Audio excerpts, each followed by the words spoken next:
Hey, tonight we explore the somber yet fascinating tale of how death itself reshaped the very fabric of society.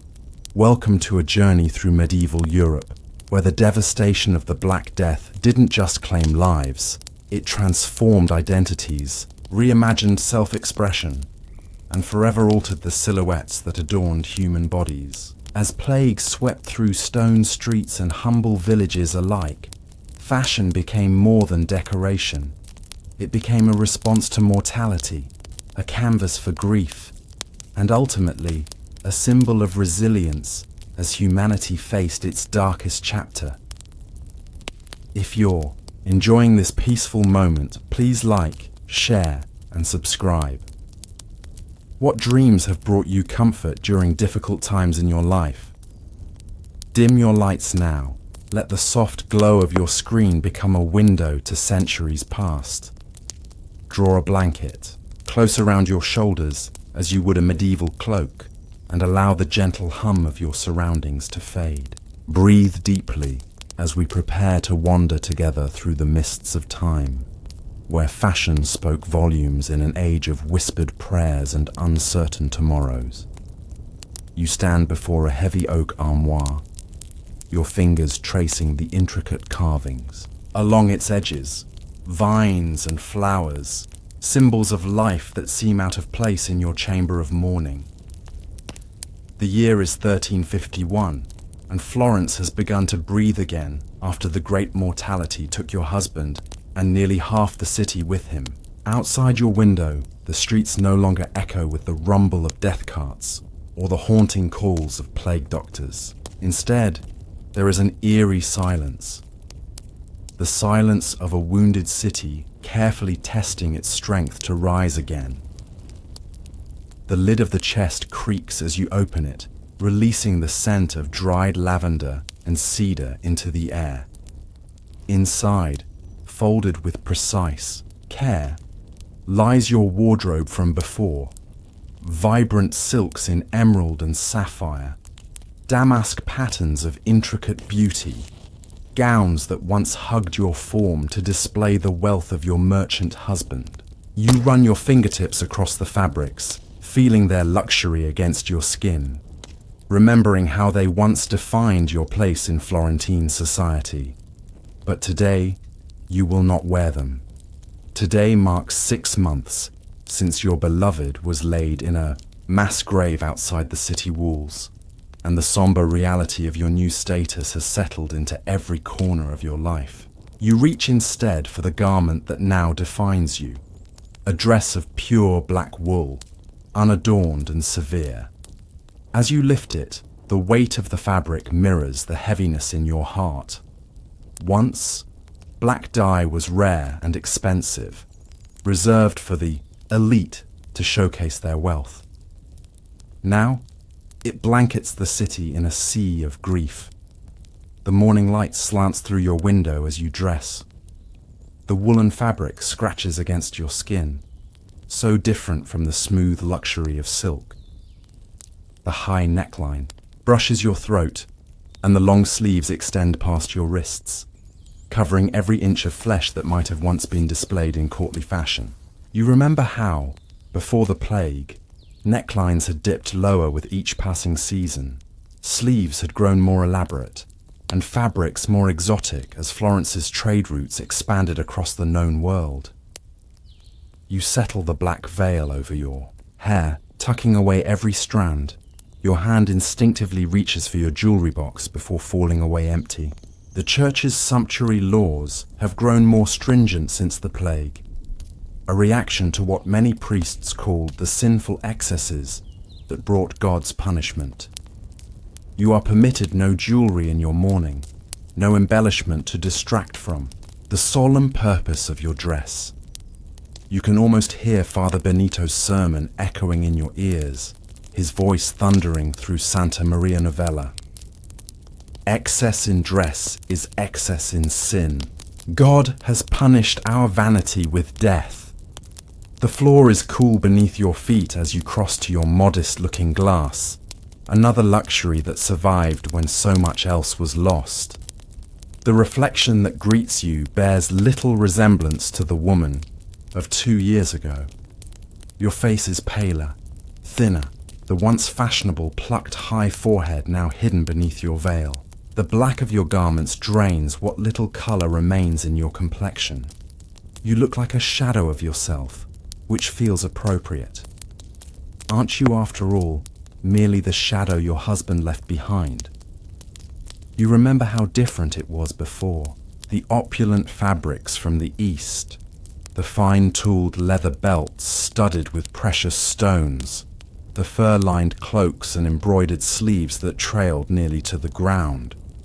Elaborate hairstyles had been built up with wires and false pieces, and hennin headdresses had stretched toward heaven itself. Fashion had been joy and exuberance and competition, until death made competition meaningless. A knock at your door breaks your reverie. Your maidservant, Lucia, one of the few who survived the plague, enters with a steaming cup of herbal infusion. She too wears black, though of a rougher cut. The plague made no distinction between noble and common, but fashion still does, even in mourning.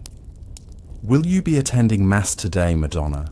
she asks, her eyes downcast in the new, more subdued manner that has become common since the plague. Even the way people carry themselves has changed. Less outward vivacity, more inward contemplation. "Yes," you reply, your voice soft in the quiet room. "I shall pray for Matteo's soul." She nods, helping you adjust your veil. The streets are busy today. The Guild of Wool has received a new shipment. They say the price of black dye has tripled since... She doesn't finish the sentence. She doesn't need to. You sip the bitter infusion, feeling it warm your throat. The taste of herbs reminds you of the posies people carried during the plague, desperate attempts to ward off the miasma of death. Some still carry them, though the worst has passed. Some fashions born of terror have lingered, transformed into daily habits. As you prepare to leave your chamber, you glance at the small wooden box on your table. Inside are the few pieces of jewelry you've kept: a golden brooch with rubies, a pearl necklace, rings for each finger as had been the style. You haven't worn them since Matteo's death, and the church suggests you shouldn't for at least a year. Some widows have taken to wearing them never again. The streets of Florence embrace you with scattered sunlight as you make your way toward the cathedral. All around you walk the survivors, and like you, most are dressed in shades of black and deep brown. Where once the streets were a kaleidoscope of color and texture, peacock blues, vermilion reds, emerald greens, and golden yellows, now they are a river of darkness. The few who wear color draw glances, some disapproving, others envious. You pass a wool merchant's shop, newly reopened. Before the plague, Florentine wool had clothed much of Europe. The city's wealth built on the backs of sheep and the skilled hands of its weavers and dyers. Now the industry struggles to recover, with fewer workers and disrupted trade routes. Through the shop window, you see rolls of fabrics, mostly dark, mostly plain. The ornate patterns of before seem garish now, inappropriate in a world still counting its dead. A group of young noble women passes by, their black dresses cut in the new style that has emerged since the plague. Simpler lines, fewer layers, less fabric. Practicality has entered fashion in ways unimaginable before. With so many skilled tailors dead, with trade routes disrupted and resources scarce, the elaborate constructions of pre-plague fashion have given way to more straightforward garments. Even the wealthy now wear clothes that require less fabric, fewer embellishments. One woman catches your eye, Contessa Bartolini, who lost her husband and 3 children. Her black gown is unadorned except for a single white band at her sleeve. the new symbol that has emerged to indicate how many loved ones one has lost. Some people wear their sleeves nearly covered in white. The Contessa nods to you in the silent, acknowledgement of shared grief that has replaced the elaborate social greetings of before. As you approach the Grand Cathedral of Florence, you see people gathered on its steps. A friar stands among them, his voice carrying across the square as he preaches not of hellfire, but of modesty. "The Lord has shown us the folly of our ways," he calls. "Our silks and velvets drew his wrath. Return to simplicity, to humility in dress and action." Such preachers have become common since the plague, and their influence on fashion undeniable. The Church, always concerned with excess, found in the aftermath of plague the perfect moment to reshape how people presented themselves. Sumptuary laws, once sporadically enforced, are now embraced by a population seeking to understand why they were spared when so many others perished. Inside the cathedral, the cool air envelops you. Candles flicker before saints who fail to protect the city from pestilence, yet still command devotion. You take your place among the congregation, a sea of black wool and linen, where once silks and jewelry would have competed for attention during Mass. The priest's vestments seem almost ostentatious now, gold thread and colourful embroidery that few would dare wear in daily life. Your knees press against the cold stone as you kneel to pray. The rosary beads in your hands are simple wood, not the ornate ivory and silver ones Matteo gifted you on your 5th wedding anniversary. Those feel too prideful now. Around you, the other survivors pray with similar plain beads. Even prayer accessories have been touched by the new austere fashion. After Mass, you walk through the market square, where life attempts to resume its normal rhythms. A cloth merchant has set up his stall, showing fabrics to potential buyers. You pause, drawn by old habit. Your fingers reach out to touch a length of deep blue wool, the first colour that has tempted you in months. "Fine English wool, Madonna," the merchant says. "Just arrived last week, the first good shipment since..." He too leaves the sentence unfinished. "How much?" you ask, surprising yourself. "For you, Madonna Alberti, a fair price. Enough for a gown." His eyes are kind. He knows who you are, knows what you've lost. You consider the fabric, its rich colour reminiscent of the night sky. Not black, but not flamboyant either. A step toward life, perhaps. The new fashions emerging allow for such transitions. Sombre, colours, simple cuts, but gradually incorporating elements that acknowledge life continues. "I will take it," you decide. "And some black trim." He nods approvingly as he measures and cuts the fabric. A wise choice, respectful, but... He searches for the right word. But allowing for hope, you finish. As he wraps your purchase, a commotion draws your attention. A young woman walks through the market, her dress a vibrant crimson that seems to shout against the subdued palate of everyone around her. Whispers follow her like a wake behind a boat. Some cross themselves, others turn away pointedly. "Disgraceful," mutters a woman beside you. Her family was taken, same as everyone's, to dress so boldly, so soon. The merchant hands you your wrapped fabric.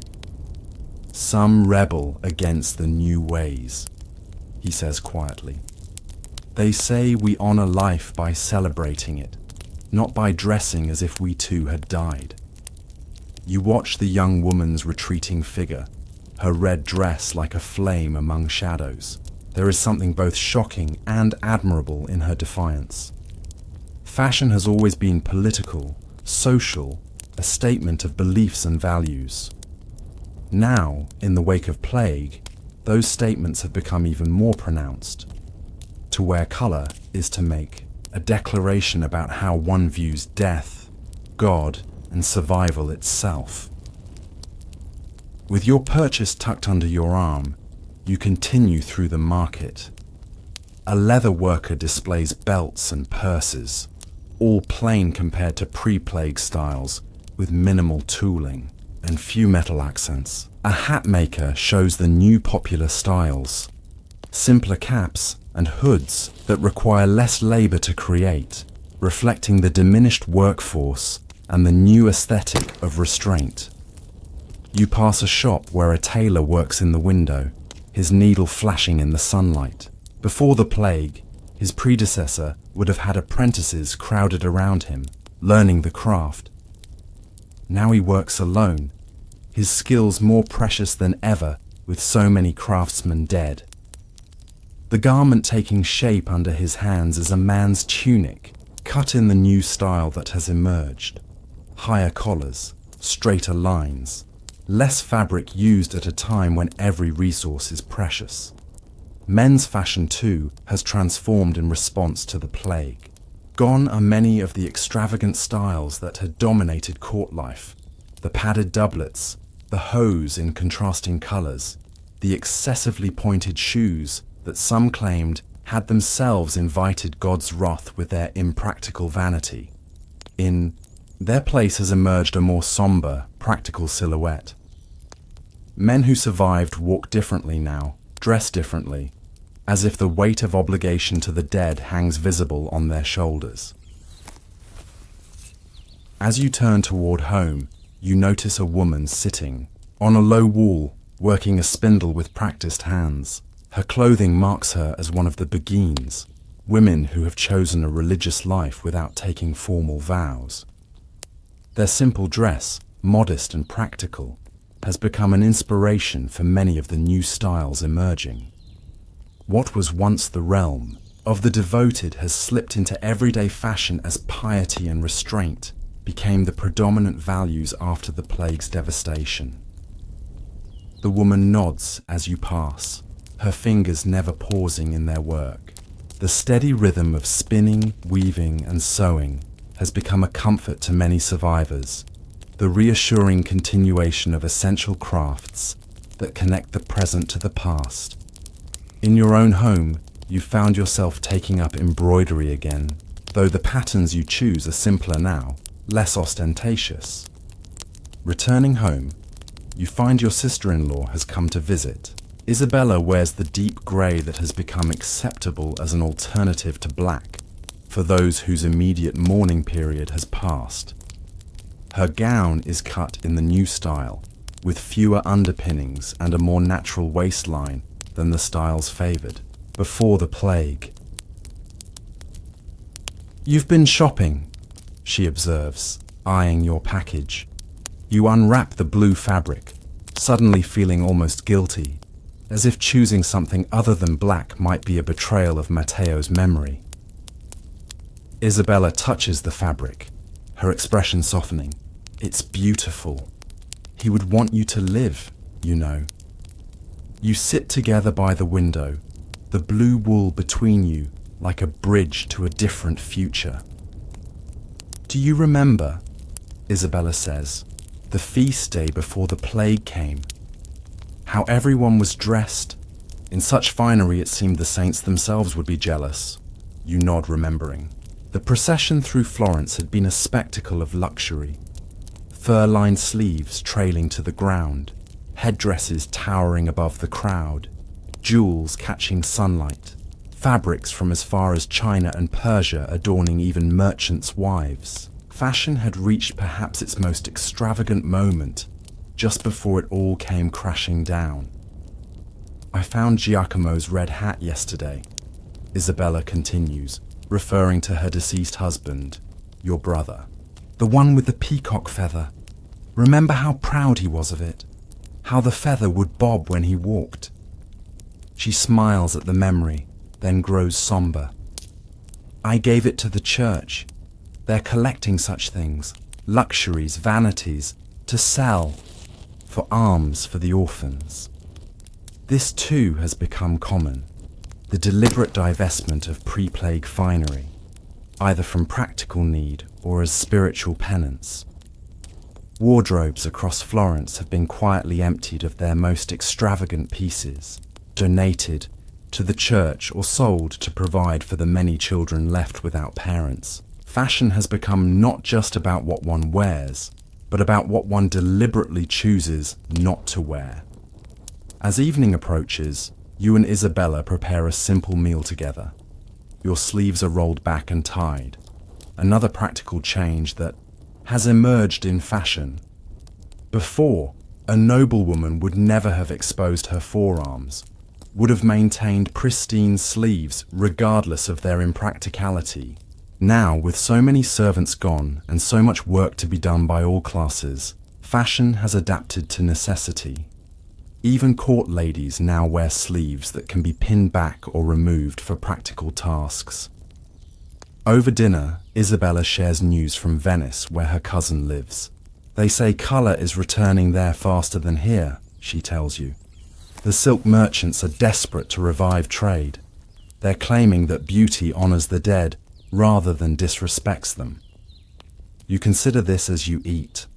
Florence and Venice, always rivals in trade and culture, now follow different paths, even in how they dress to honour their dead. Fashion has become regional in new ways, with each surviving community developing its own visual language of grief and recovery.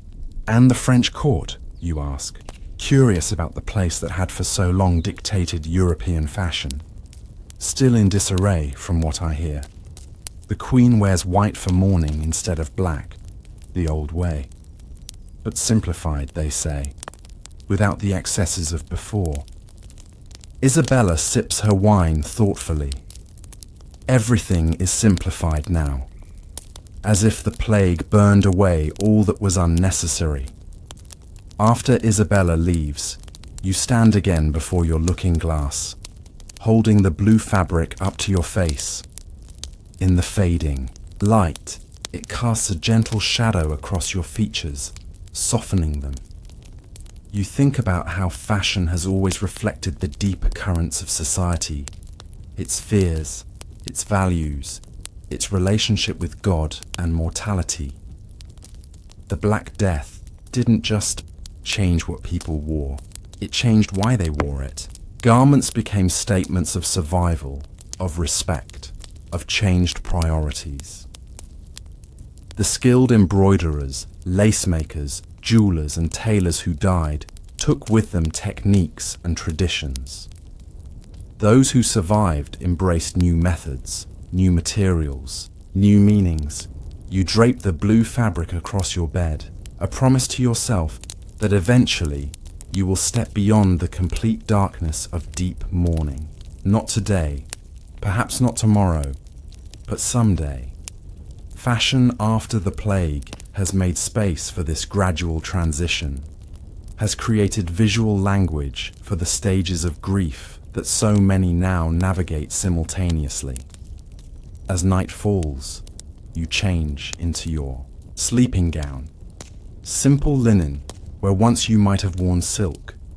You remove your veil and let your hair fall loose, the one private luxury you allow yourself.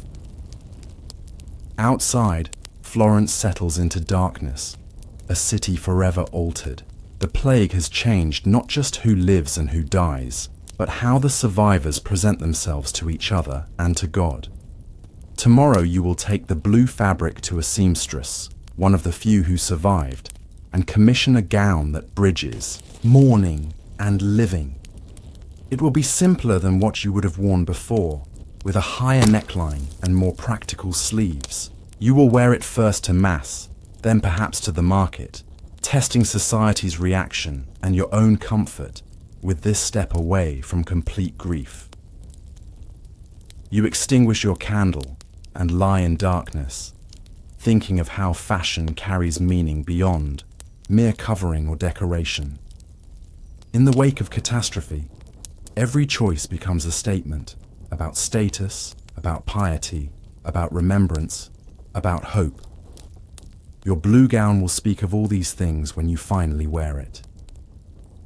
As sleep approaches, you find yourself wondering what Matteo would think of the transformed world, of the transformed fashion that the plague has left behind. You imagine him smiling at your blue fabric choice. He always said the color brought out your eyes. Fashion will continue to evolve as Florence heals, as Europe heals.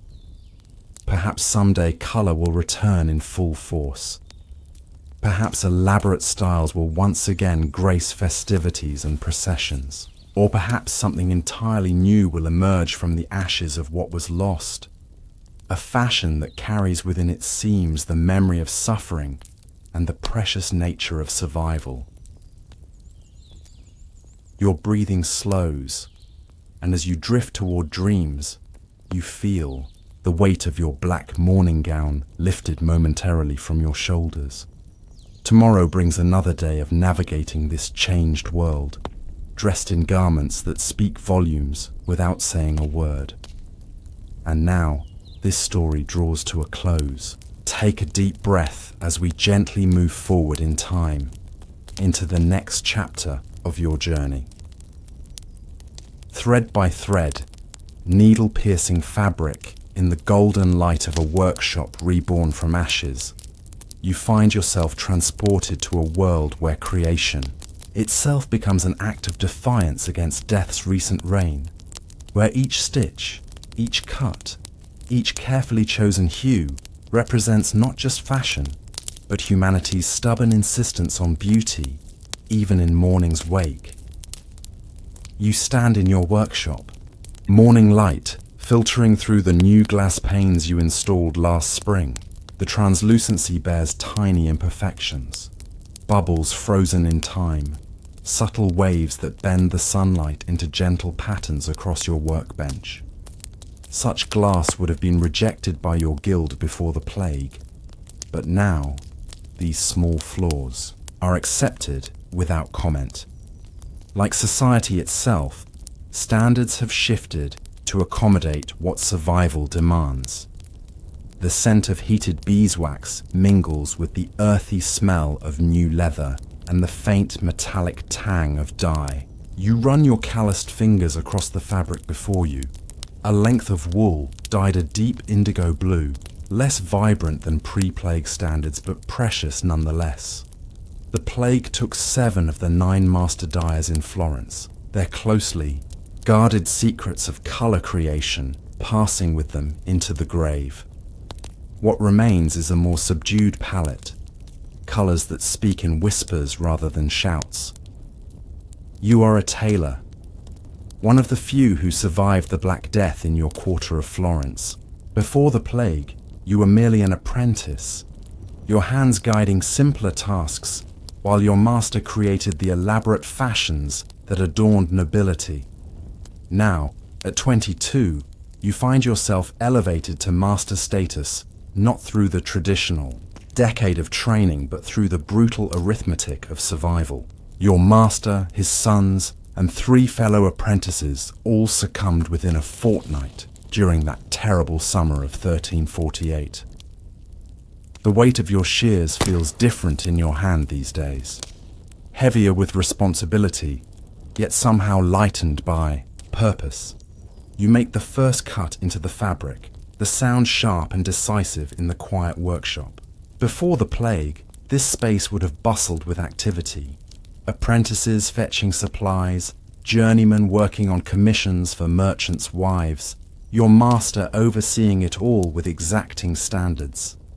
Now, you work alone, save for a single apprentice, a solemn-eyed boy of 12 whose family was decimated.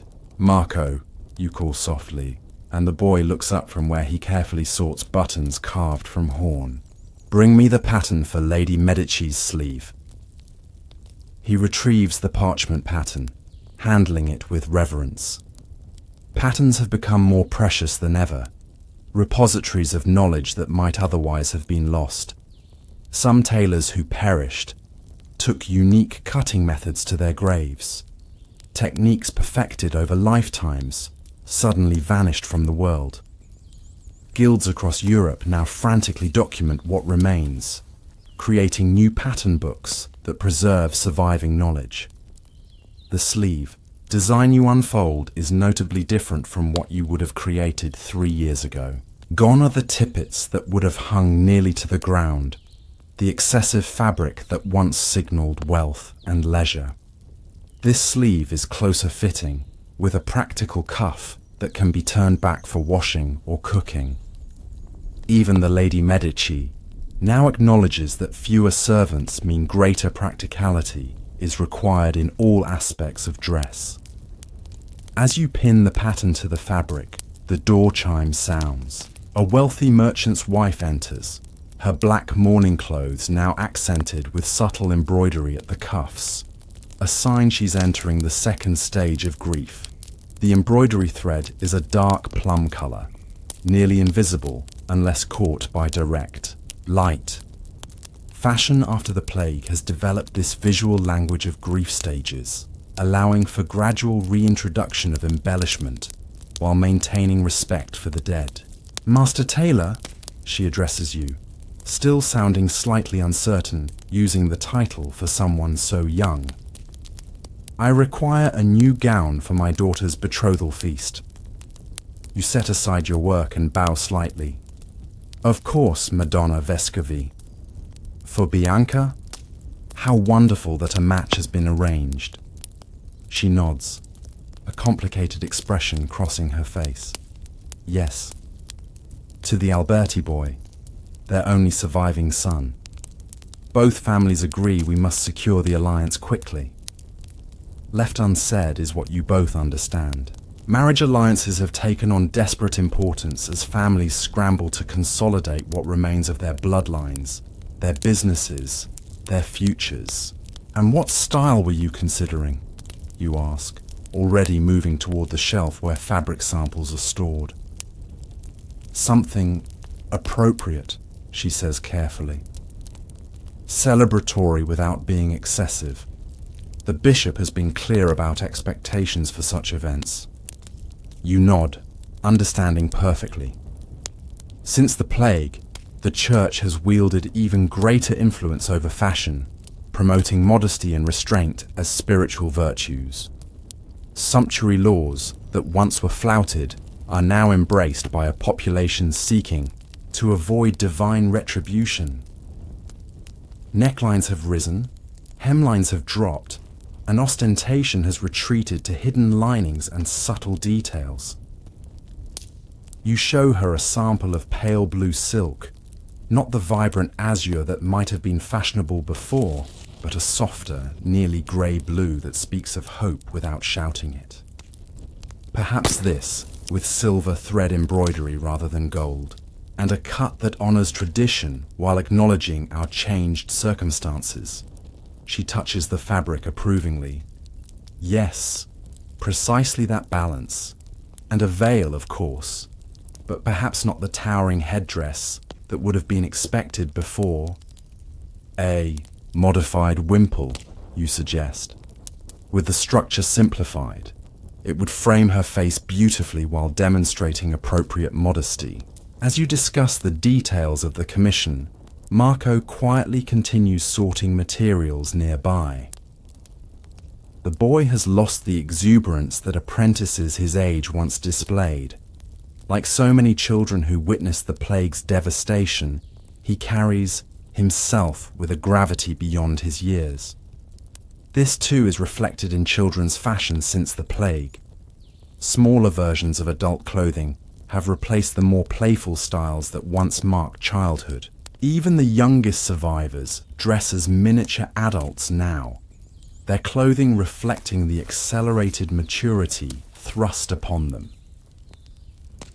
After Madonna Vescovi leaves, you return to your cutting work, carefully following the lines of the pattern.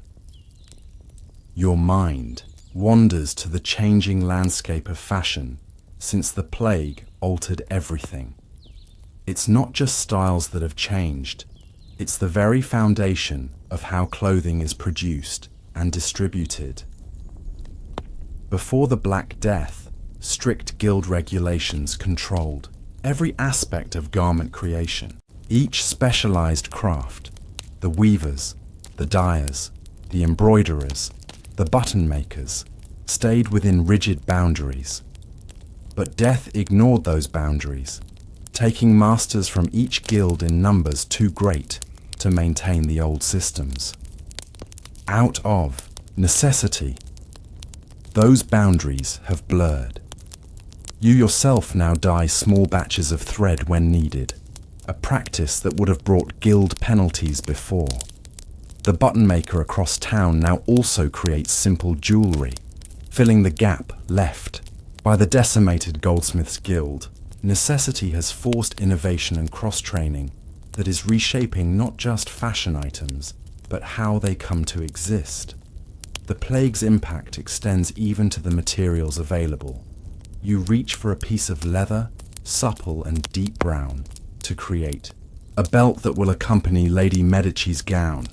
Leather quality has improved since the plague, a grim benefit of mass cattle death providing abundant hides. Conversely, silk has become more precious than ever, with disrupted trade routes and the death of many skilled silk workers. Marco approaches with a cup of warm cider, placing it quietly at the corner of your workbench. "Master, when will you teach me the sleeve setting?" he asks, his first question of the day. "Today," you promise, seeing the hunger for knowledge in his eyes. Training has accelerated of necessity. Skills that once would have been taught over years must now be passed down more quickly to replenish the depleted ranks of craftspeople. "We cannot afford the luxury of the old timeline," you tell him. "The city needs skilled hands too badly." The boy nods solemnly. Both of you understand that the traditional apprenticeship structure, 7 years learning gradually under a master's guidance, has collapsed under the weight of too many dead craftspeople and too great a demand for replacements. By midday, the workshop grows warm with the heat of the pressing irons heated in the fire. You demonstrate for Marco how to shape the shoulder of a man's new style doublet, less padded than before the plague, with a silhouette that emphasizes capability rather than peacock display. Men's fashion has evolved perhaps even more dramatically than women's since the plague, shifting toward practical simplicity that suggests readiness for a world that might change again without warning. Notice how the cut allows freedom of movement, you explain, showing how the arm sai is shaped. Gentlemen now prefer to demonstrate they could defend themselves if needed, rather than advertising they never need to lift their arms for labor. The whole change reflects a deeper shift in values, from displaying wealth through impracticality to displaying resilience through practical readiness. Nobles who once wore shoes so pointed they could barely walk now favor sturdier footwear. Sleeves that once dipped dangerously close to food now stop modestly at the wrist. The plague reminded all that death comes regardless of station, and fashion has responded with designs that acknowledge human fragility. The afternoon brings a visit from one of your most valued clients, a cloth merchant whose family somehow emerged from the plague intact. He brings news along with his request for new household livery. They say in Milan, "Colour is returning faster than here," he tells you as you measure him for a new tunic. Bright yellows, even some crimson. The Duke has declared that life must visibly continue. You make a non-committal sound, noting his measurements in your ledger.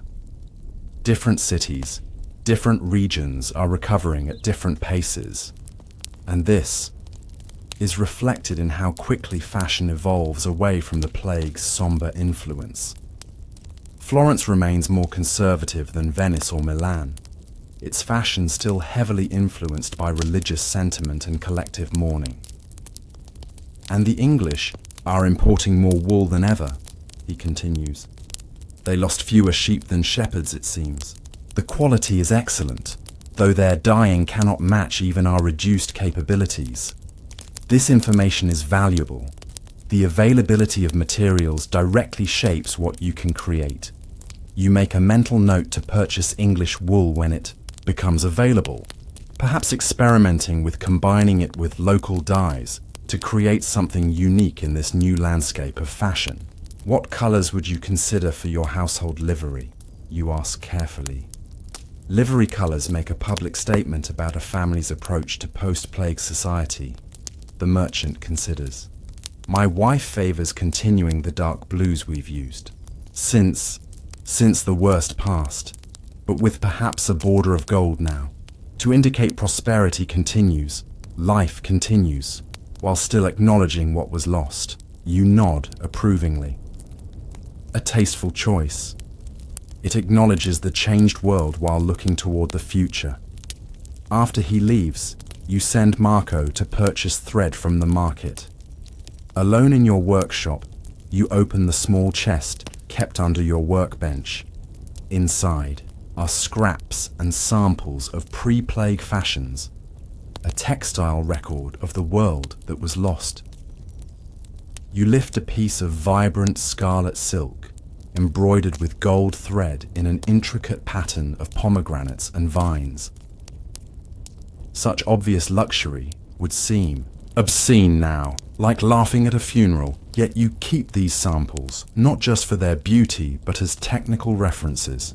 The skills that created such works shouldn't be lost, even as their application changes.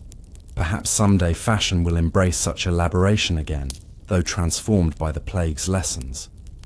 Your fingers trace the embroidery pattern, memorizing its rhythm for some future time when celebration might again be unrestrained. The workshop door opens again, bringing a different kind of client. A young widow, her black gown simple but perfectly fitted. She carries a bundle wrapped in linen. "Master Tailor," she says softly, "I was told you might help with this." She unwraps the bundle to reveal a man's festival tunic, richly made in the pre-plague style. Deep green velvet with silver buttons and embroidered cuffs. "My husband's," she explains. "I thought perhaps it could be remade. 2 gowns for my daughters. They have so little that's not black or brown now." You recognize the request for what it truly is. Not just practical repurposing of valuable fabric, but a symbolic transformation of grief into continuation.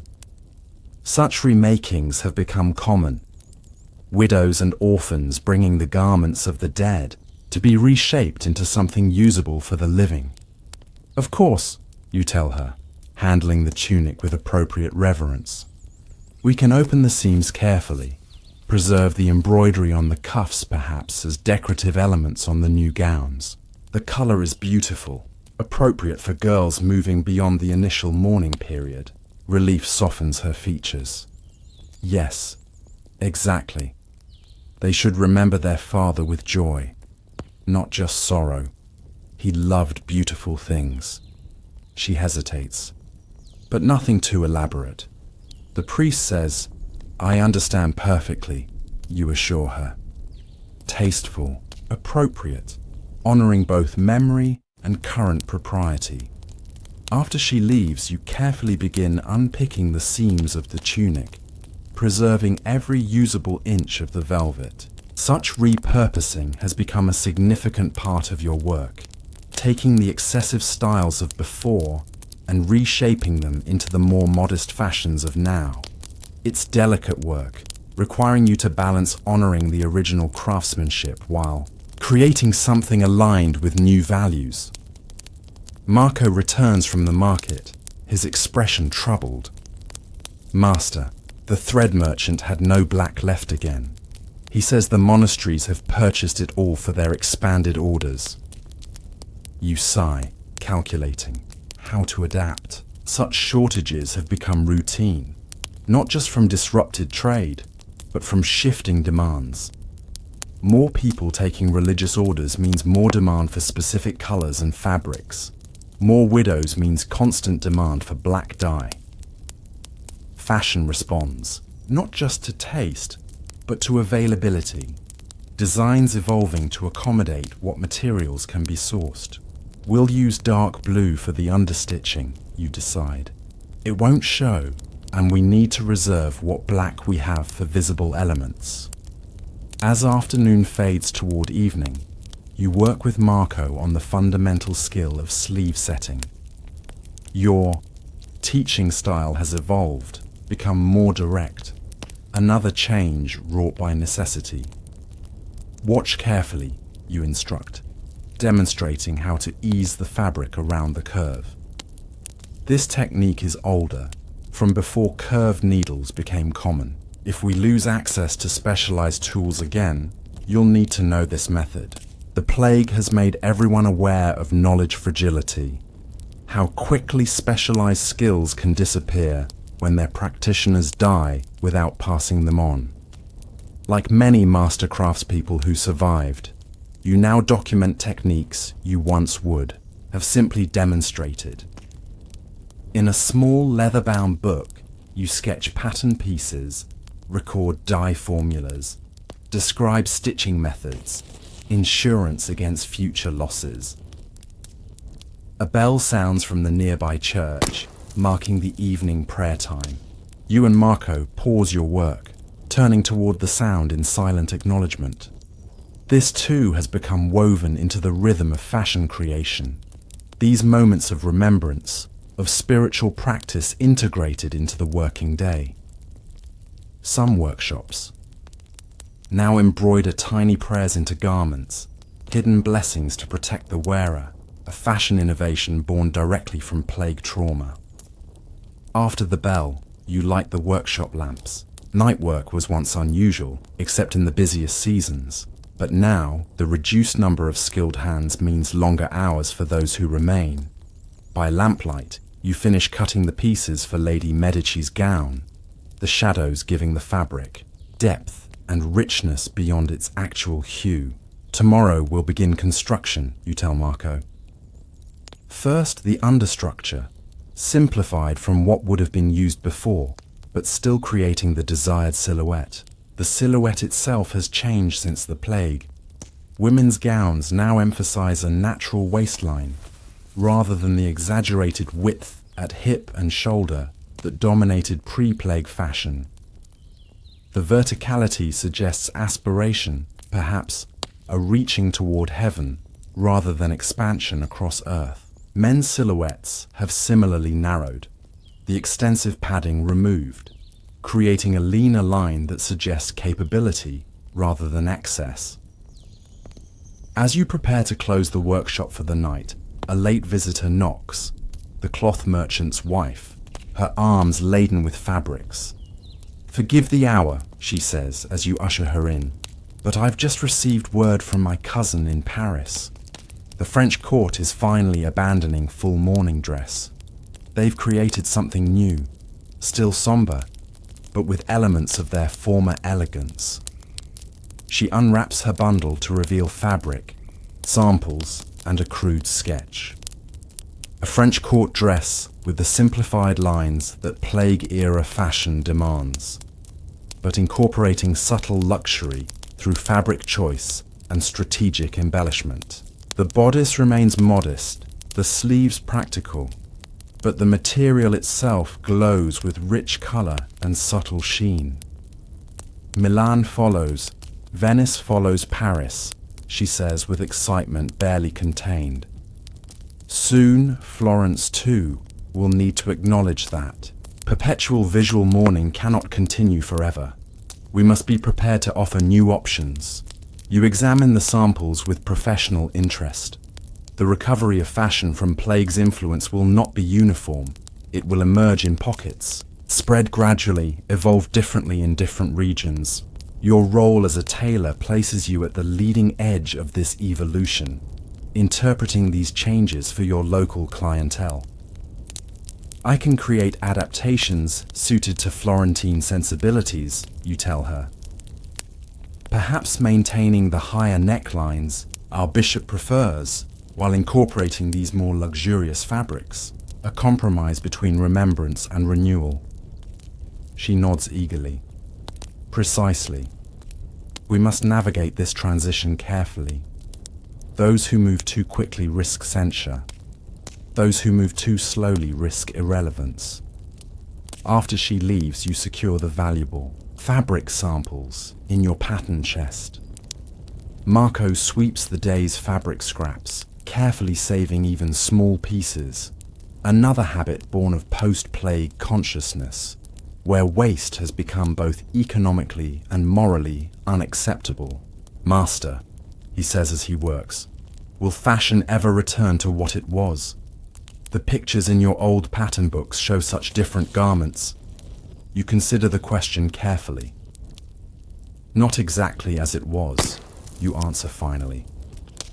The world has been remade and fashion with it, but humans have always used clothing to express joy as well as sorrow. That fundamental need hasn't died. It's merely transformed. You lock the workshop door, and together you walk through streets still bearing scars of the plague years. Empty houses, workshops standing silent. Yet there are signs of life returning. Light in windows, the sound of looms working late, the distant music of a modest celebration. Fashion reflects this same cautious revival, color returning gradually, embellishment emerging in careful measure, silhouettes beginning to expand beyond their most austere forms. At the corner, where your paths diverge, you place a hand briefly on Marco's shoulder. Tomorrow, I'll show you how to create the new French cuff, the style that allows for both practicality and display. Fashion always finds this balance eventually, between what we need and what we desire. The boy nods, understanding that he's learning more than just tailoring. He's learning to navigate a world fundamentally altered, where clothing serves as both functional necessity and visual processing of collective trauma. You turn toward your own home, your mind already sketching designs that might help bridge this delicate transition. Garments that acknowledge what has been lost while creating space for what might yet be. Your hands, the hands of a survivor, will help re-stitch the torn fabric of society, one careful seam at a time. This part of your dream has ended, but your journey through history continues. Colors emerge from shadows, like hesitant spring flowers after winter's longest night, as you find yourself drifting into another time, another place, yet still within the grip of plague's aftermath, where the youngest survivors now question the somber traditions that surround them, their fingers reaching for threads of vibrant red and gold, even as their elders clutch at unrelenting black. You stand before your uncle's disapproving gaze, the crimson silk of your new sleeve, cuffs catching the late afternoon sunlight streaming through the high windows of the family solar. Your heart beats rapidly beneath the fitted bodice of your gown, still modestly cut by any reasonable standard, still predominantly the deep blue that has become acceptable for young noblewomen in the third year after the great mortality. But those cuffs, those deliberately, defiantly red cuffs, have drawn his attention like a falcon to movement. Isabella, he says, your name sounding like a judgment in his mouth. Explain yourself. You are 17, the sole surviving child of the once large Visconti branch in Milan. 3 years ago, the plague took your parents, your 2 brothers, and your younger sister in the space of a terrible fortnight. Your uncle, your father's elder brother, became your guardian, moving into your family palazzo with his own grief and his own ideas about proper behavior in a world reshaped by death. It's merely a color, Uncle Matteo, you say, striving to keep your voice respectful despite the frustration building in your chest. The court in Venice has been introducing color for months now. Even the Doge's own daughters have been seen in crimson accents. His frown deepens, the lines around his mouth carved deeper by 3 years of perpetual mourning. Like many of his generation, those who were already in middle age when the plague struck, he has maintained the austere fashion that emerged in the immediate aftermath. His tunic is still severe black wool, unadorned save for the quality of its cut. The only concession he has made to the passing of years is the dark green cap he now wears instead of black. Venice, he says dismissively, always rushing toward excess. Milan should know better. The bishop just last Sunday reminded us of God's continuing judgment upon ostentation. You feel a familiar tightening in your throat, the same constriction that comes whenever anyone speaks with certainty about God's will regarding the plague. You were 14 when death swept through Milan, old enough to understand what was happening, young enough that it shattered your understanding of the world. Like many of your generation, those who were children or just entering adulthood when the plague struck, you've developed a complicated relationship with the religious explanations offered. I don't believe God concerns himself with the color of sleeve cuffs, you say carefully, especially when the gown is otherwise modest and appropriate. Your uncle's eyebrows rise at what he clearly perceives as borderline heresy. 3 years ago, you would never have spoken so boldly. But something shifted during those plague months.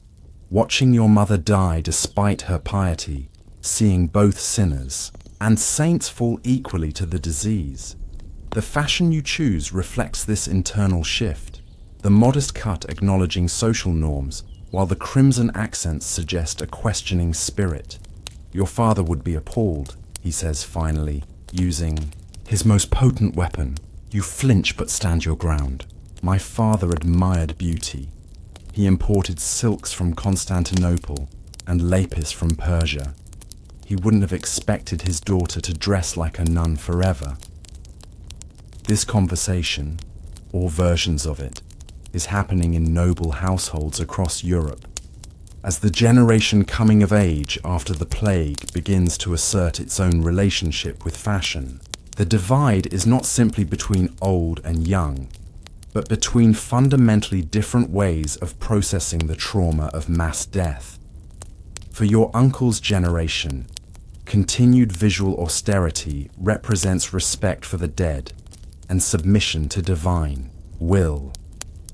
For yours, cautious reintroduction of beauty represents healing and the stubborn persistence of life. The palazzo steward interrupts the tense moment, announcing visitors in the courtyard below. Your uncle gives you a final disapproving look. We will discuss this later. For now, change those cuffs before you're seen by anyone else. After he leaves, you cross to the window, looking down into the courtyard where merchants from Florence have arrived with fabric samples and news. You have no intention of changing your cuffs.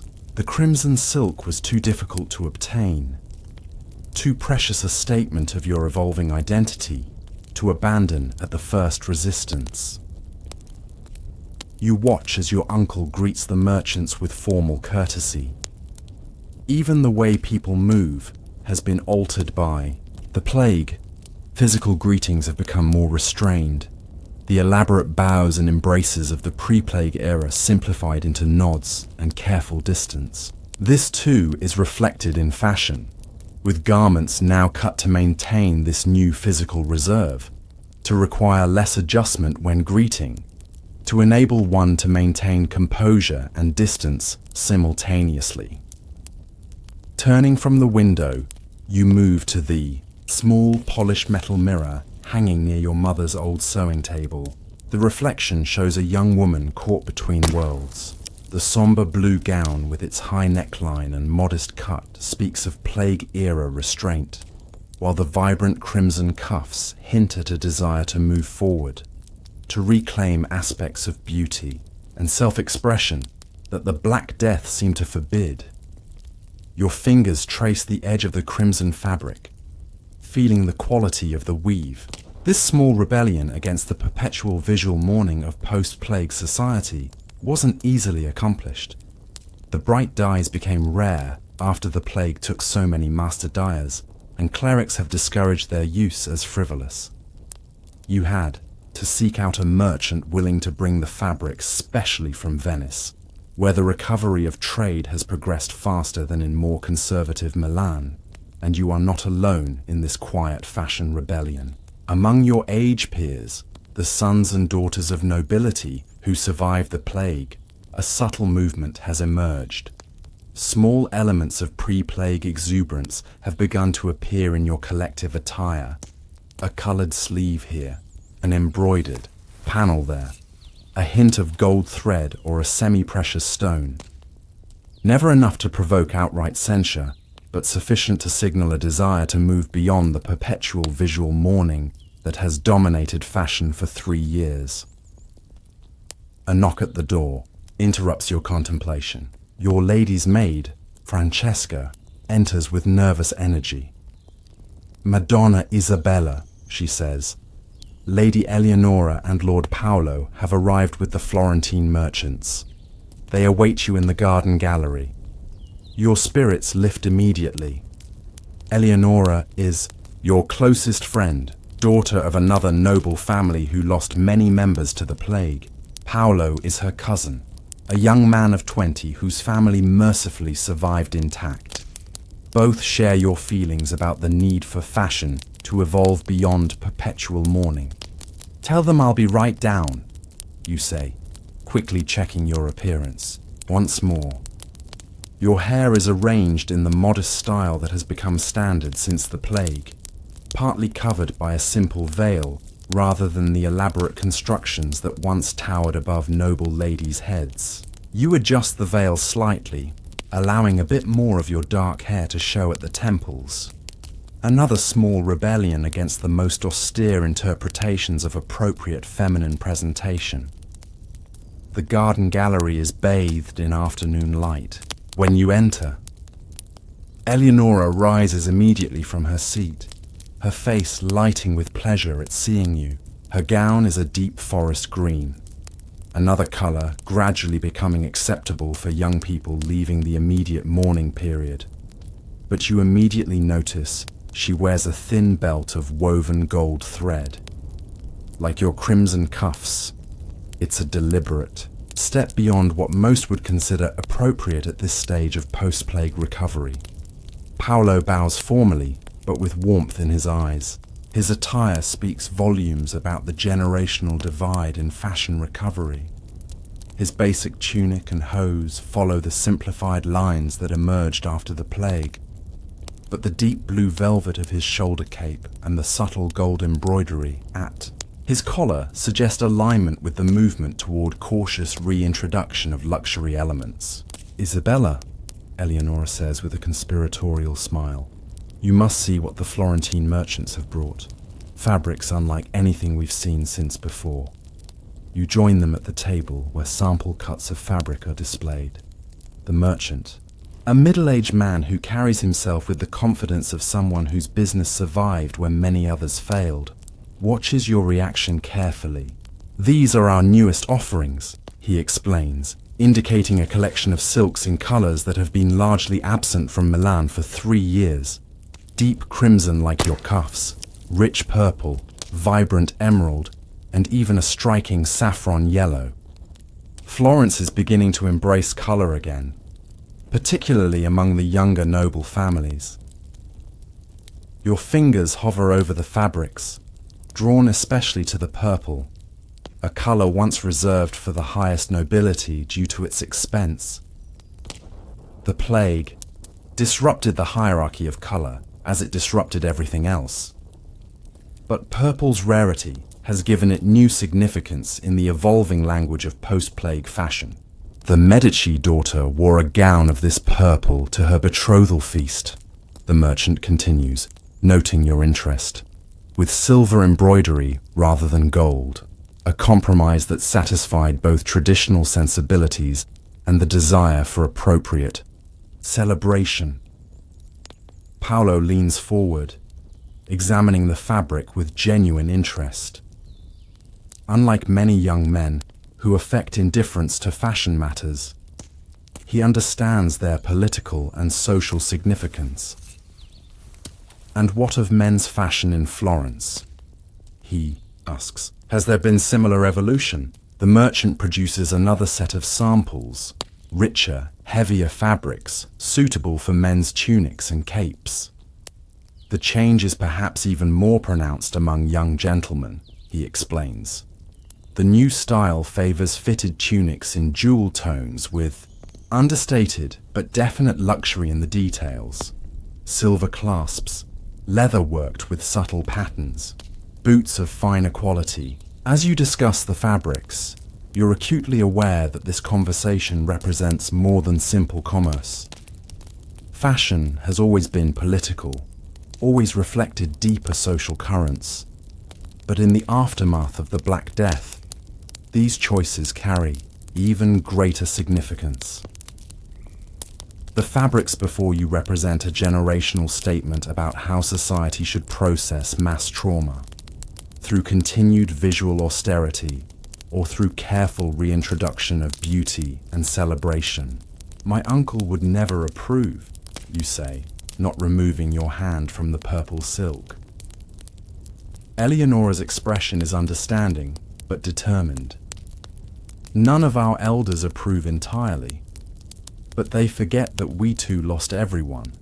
We too lived through the carts collecting bodies, the mass graves, the burning houses. Why should their way of mourning be the only acceptable path?" Paolo nods, his voice lowered, though there's no one else in the gallery. "The Duke's own son has commissioned a tunic in dark red for the spring tournament. The younger generation at court is tired of looking like walking graves when we survived. To live." The merchant watches this exchange with careful neutrality. He has likely witnessed similar conversations in noble houses across northern Italy. The generational negotiation of appropriate fashion in a world forever altered by plague. "Perhaps," you suggest, formulating a strategy, "a compromise might be reached. The cut and structure could maintain the modesty that has become standard, while color could be reintroduced in careful measure. This approach, maintaining the structural simplification that plague-era fashion established while gradually reincorporating color and subtle luxury, has become the hallmark of what some are calling the new style. It's neither a complete return to pre-plague excesses, nor a continuation of the severe austerity that immediately followed the plague. As you discuss specific fabrics and designs, your maid appears at the gallery entrance, her expression worried. "Madonna," she says quietly, "your uncle requests your presence in his study. The priest from Santa Maria has arrived for your confession." Your heart sinks. Father Domenico is among the most conservative voices in Milan, a fierce proponent of the belief that the plague was divine punishment for fashion excess. His sermons regularly condemn any hint of returning luxury in attire as an invitation to renewed divine wrath. Eleonora squeezes your hand in solidarity. "Be strong," she whispers. "Remember, even the Pope's nieces wear color now in Rome. Times are changing.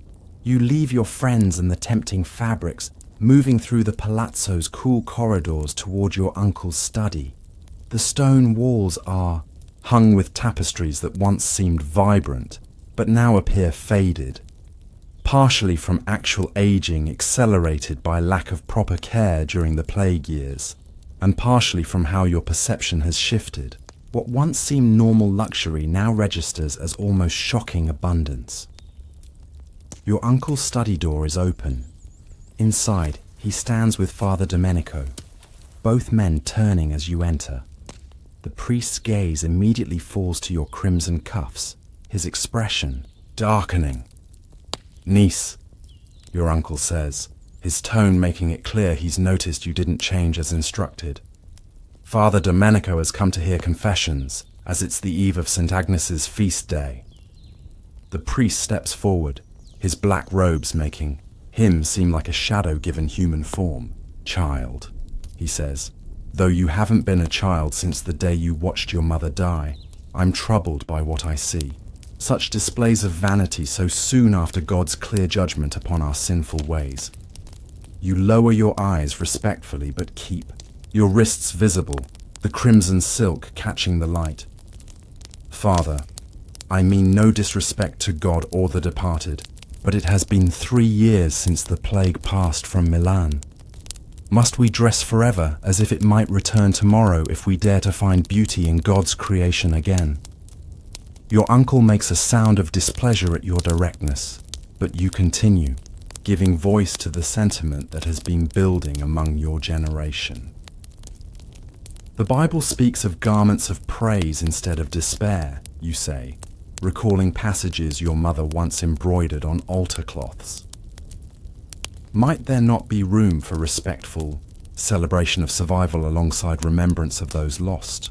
Father Domenico's frown deepens, but something in his eyes suggests he's heard this argument before, perhaps from other young nobles testing the boundaries of acceptable fashion evolution. The church itself is not monolithic on this issue, with younger priests sometimes showing more flexibility than their elders.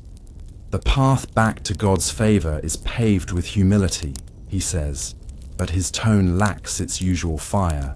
Modesty in dress reflects modesty of spirit. Yes, Father, you agree carefully. But might modesty be found in cut and design rather than the absence of all color? The holy paintings in your own church show the Madonna herself in blue and red, not black. Your uncle looks scandalized at this theological parrying, but the priest steeples his fingers, considering. Fashion has always negotiated with religious authority, particularly in Italy, where the church's influence on daily life is profound. This conversation, your small crimson cuffs against his black robes, represents another chapter in that ancient dialogue. The young Duchess of Milan has proposed a graduated return to color appropriate to station and occasion, Father Domenico says finally. The bishop is considering her proposal. Until then, restraint would be prudent. With that qualified non-condemnation, he moves to the private alcove where confessions will be heard. Your uncle gives you a look that suggests further discussion awaits, but you've achieved a small victory. No direct order to change has been issued. Later, after confession and a quiet evening meal where the crimson cuffs are conspicuously not mentioned, you meet Eleonora in the small walled garden of your palazzo. The night air carries the scent of early spring, renewal and possibility. She has brought you a small package wrapped in plain linen. "From Paolo," she explains with a mischievous smile. "He purchased it from the Florentine merchant after you left." Inside the wrapping is a length of the purple silk that had caught your eye, enough for sleeve linings or perhaps a small capelet. Attached is a note in Paolo's elegant hand. "For the feast of St. John in June." By then, even the bishop must acknowledge that 3 years of visual penance is sufficient. Your fingers caress the silk, its rich color barely visible in the moonlight. This gift represents more than fabric. It's a statement of solidarity in the generational push to evolve fashion beyond perpetual mourning. Paolo, like many young nobles who survived the plague, believes that beauty and celebration must eventually reclaim their place alongside remembrance. "Will you use it?" Eleonora asks, her eyes bright with excitement at the small rebellion. "Yes," you decide, but cleverly. Perhaps as a lining, visible only when I move a certain way, subtle enough to avoid direct censure, present enough to make the statement. This approach, hiding elements of returning luxury and color within ostensibly modest garments, has become a hallmark of youth fashion in the post-plague era. Inner linings of vibrant silk beneath somber wool exteriors. embroidery positioned so it shows only when seated or making certain movements, jewelry worn under clothing rather than over it. These hidden elements of beauty serve as private rebellion and personal comfort while maintaining public compliance with evolving standards.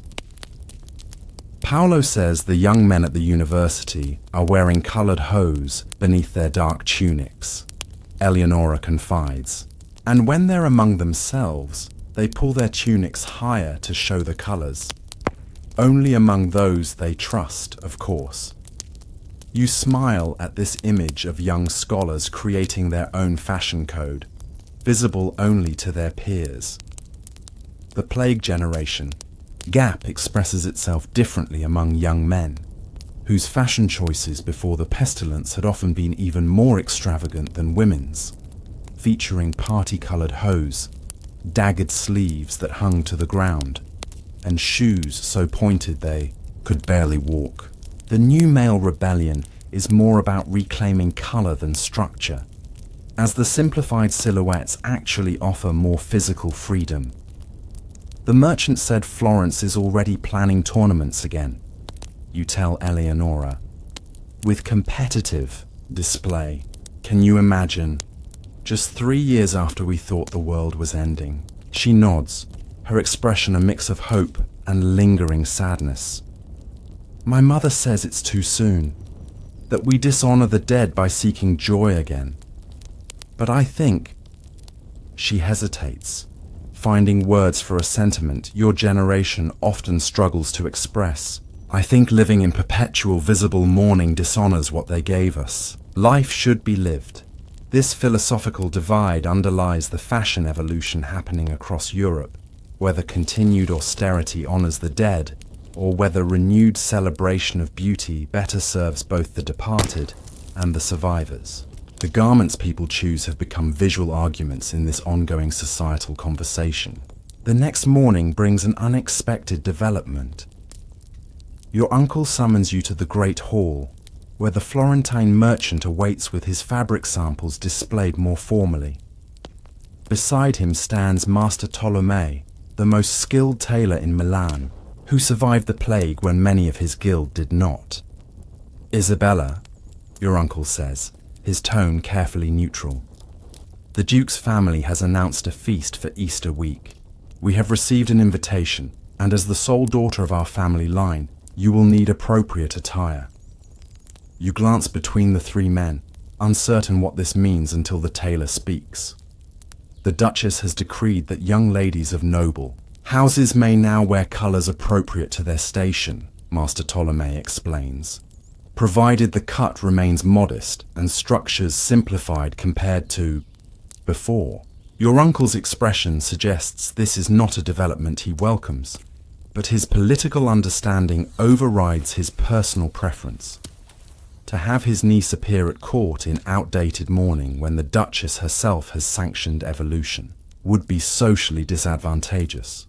The dark blue with silver embroidery would be appropriate, he says stiffly, pointing to one of the merchant's samples, with perhaps a hint of the purple as accent, since the young lady seems drawn to it. This last comes with a glance at your crimson cuffs, acknowledging your small victory. As the merchant and tailor discuss specifics, you realize you're witnessing a pivotal moment in fashion's plague recovery. The Duchess, whose word on matters of appropriate noble attire carries the weight of law in Milan, has formally opened the door to colour's return. This official sanction will accelerate the evolution that young nobles have been cautiously pushing for months. Master Ptolemy approaches with measuring string, beginning the process of creating your court gown. He is an artist in his 50s, who bridges the fashion worlds before and after the plague. His hands remember the techniques that created the elaborate pre-plague styles, yet he has adapted to the new aesthetic with its emphasis on simplified lines and subtle detail. The Duchess favors the new Franco-Italian silhouette, he tells you, as he works. Higher waistline than before, sleeves fitted rather than pendant, neckline modest, but not severe. We will create something appropriate to both your youth and the occasion's dignity. You hold still as he measures, trying to envision the gown that will emerge from this collaboration between old-world craftsmanship and new-world sensibilities. It will not be as austere as what you've worn for 3 years, nor as elaborate as what your mother might have worn to court before the plague. It will be something new, a garment that acknowledges both loss and continuation. And for the gentleman? Master Ptolemy asks, turning to your uncle. Your uncle stiffens. I will wear what is appropriate for my age and station. The tailor nods understandingly. Across Europe, the fashion evolution is happening at different rates among different age groups. Those who were already in middle age when the plague struck tend to maintain more elements of the immediate post-plague austerity, while the young push boundaries. Eventually, as this plague generation ages, their evolving fashion sense will become the new standard, a blend of pre-plague luxury and plague-era practicality. The following weeks bring a flurry of preparations for the Easter court gathering. Your gown takes shape through multiple fittings, a creation that balances the new sensibilities with cautious reintroduction of beauty. The dark blue forms the foundation, its cut following the simplified lines that emerged after the plague, but the silver embroidery at the bodice brings subtle luminosity, while the purple silk appears as careful accents at the neckline and as a hidden lining that flashes into view only when you move in certain ways. Eleonora visits during your final fitting, her own court ensemble similarly balanced between restraint and beauty. The Visconti daughter is wearing actual gold thread, she reports with wide eyes, and a ruby pendant. Her mother had a public argument with the bishop about it. You turn before the polished metal mirror, watching how the gown moves with you. Is it excessive? You ask, genuinely unsure where the line should be drawn. 3 years of visual austerity have recalibrated everyone's sense of what constitutes appropriate display. It's perfect, Eleonora assures you, respectful of what we've experienced, but not pretending we haven't survived to continue living. On the evening of the court gathering, your uncle's palazzo buzzes with nervous energy. Servants who haven't prepared for such an event since before the plague rush to remember proper protocols. Your lady's maid arranges your hair in the new style that has emerged, simpler than pre-plague elaborate constructions, but more adorned than the severe coverings of immediate post-plague fashion. A silver-threaded net captures your dark locks, visible but controlled. You look like your mother, your uncle says when you descend the stairs, an unexpected catch in his voice. For a moment, his stern expression softens, and you glimpse the grief he carries beneath his rigid adherence to post-plague propriety.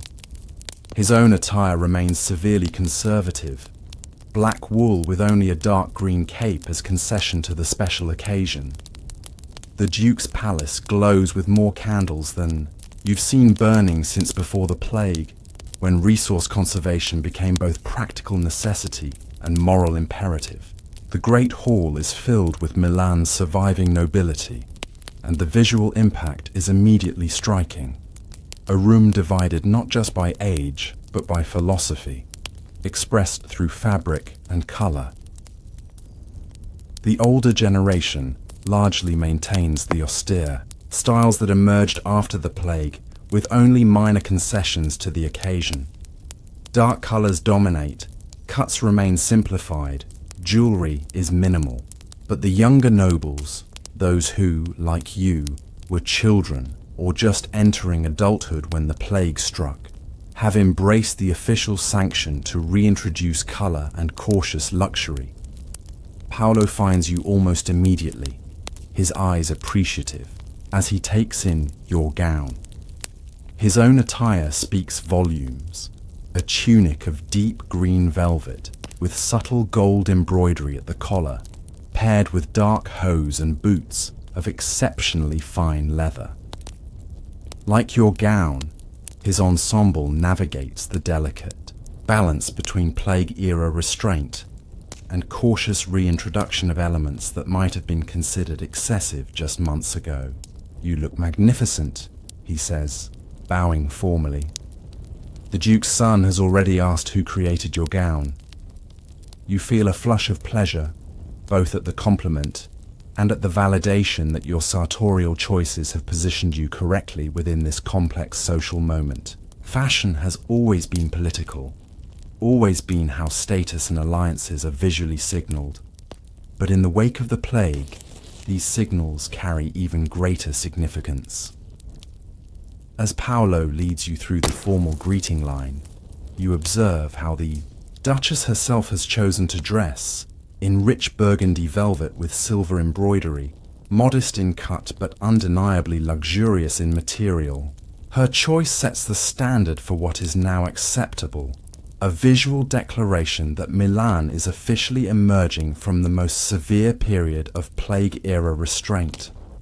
"My late mother would have approved of your gown," the Duchess tells you when you curtsy before her.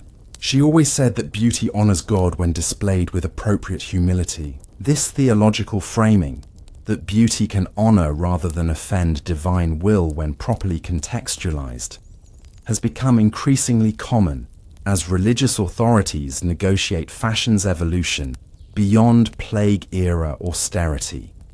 The argument allows for reintroduction of luxury elements while maintaining the moral lessons supposedly learned from the plague's devastation. The evening unfolds like a living illustration of fashion as social language. The music begins, restrained compared to pre-plague celebrations, but definitely festive. Paolo leads you in a dance that, like the fashion surrounding you, has been simplified from its pre-plague elaboration, but retains essential elements of beauty and grace. "They're watching us," he says quietly as you move through the pattern. "Who?" you ask, though you felt the eyes. "Everyone. The elders to ensure we don't enjoy ourselves too much. The bishop's representatives to report on appropriate modesty. The younger nobles see how far the boundaries can be pushed." He's right. This gathering is not just celebration, but negotiation, with fashion serving as the most visible element of the complex social recalibration happening 3 years after the catastrophe. Each garment makes statements about mortality, piety, wealth, status, and philosophical alignment. As the evening progresses, subtle distinctions emerge even within the younger generation's fashion choices.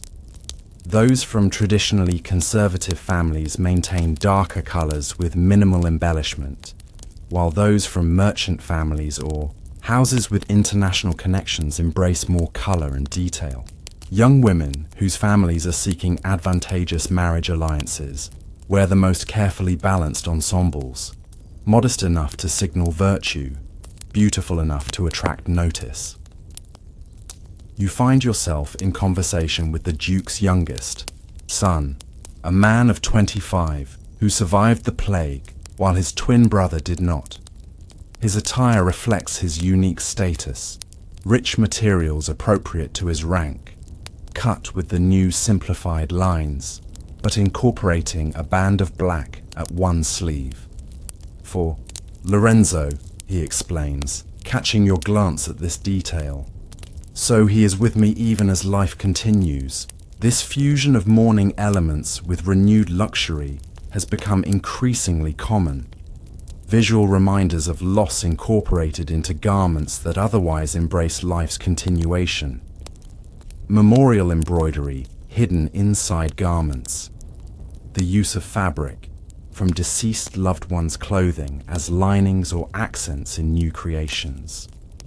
Fashion after the plague has developed an entire language for balancing remembrance with renewal. As the gathering draws to a close, conversations turn inevitably to the tournament plan for summer. the first major public spectacle since before the plague. The young nobles discuss with barely contained excitement how tournament fashions might evolve beyond the constraints of everyday attire. "My father has commissioned a banner in full colour," one young lord tells your group. He says that a chivalric display honours traditional values rather than challenging them.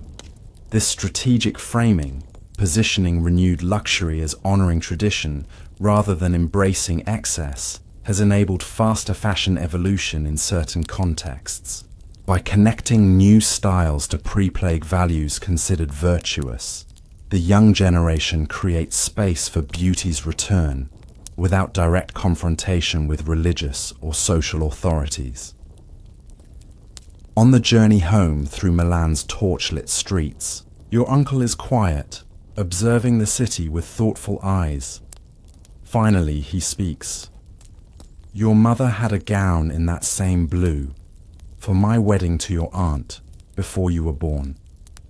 It's the first time he's voluntarily mentioned the time before the plague in months. You look at him with surprise. "I didn't know." He nods slowly. Perhaps there is room for remembering beauty along with remembering loss. It's a small concession, but a significant one from a man who has held rigidly to post-plague austerity for 3 years. Back. In your chamber, your maid helps you carefully remove the court gown. The fabric will be stored properly, protected for future use.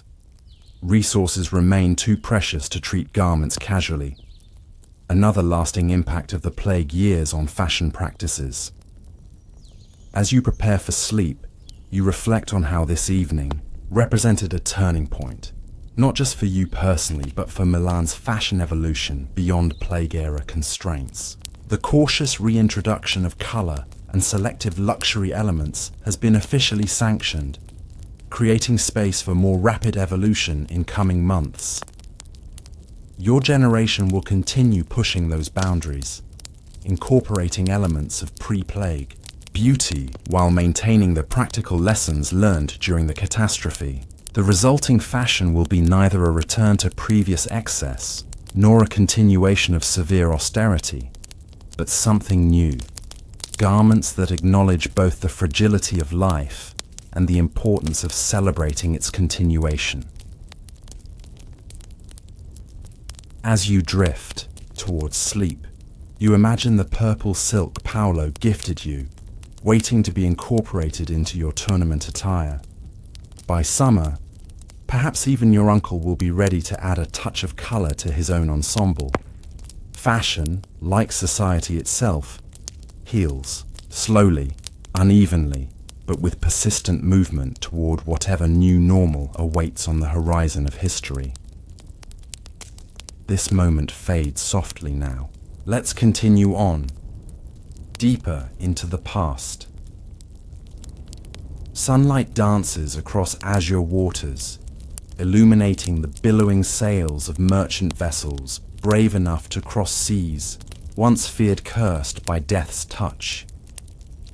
On distant shores, skilled hands unpack precious cargo, vibrant threads and luxurious fabrics that will travel through quarantine houses and cautious markets before finally adorning bodies that dare to embrace color once again.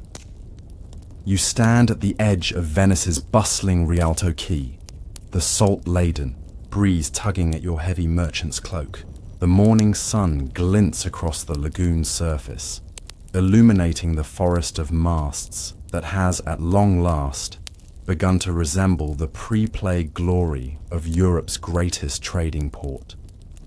5 years have passed since the Black Death first arrived. On these very docks, carried by Genoese ships fleeing death in the east. 5 years since Venice transformed from magnificent maritime power to ghost-haunted city of the dying. 5 years of careful, painful resurrection of trade routes once thought destroyed forever. The ship you await comes from Constantinople, the first direct silk shipment in half a decade. Your hands, calloused from years of handling luxury fabrics, tremble slightly with anticipation.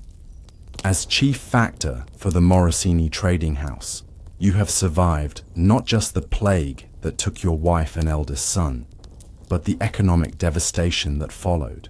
The warehouses that once overflowed with goods from every known corner of the world stood empty for nearly 2 years.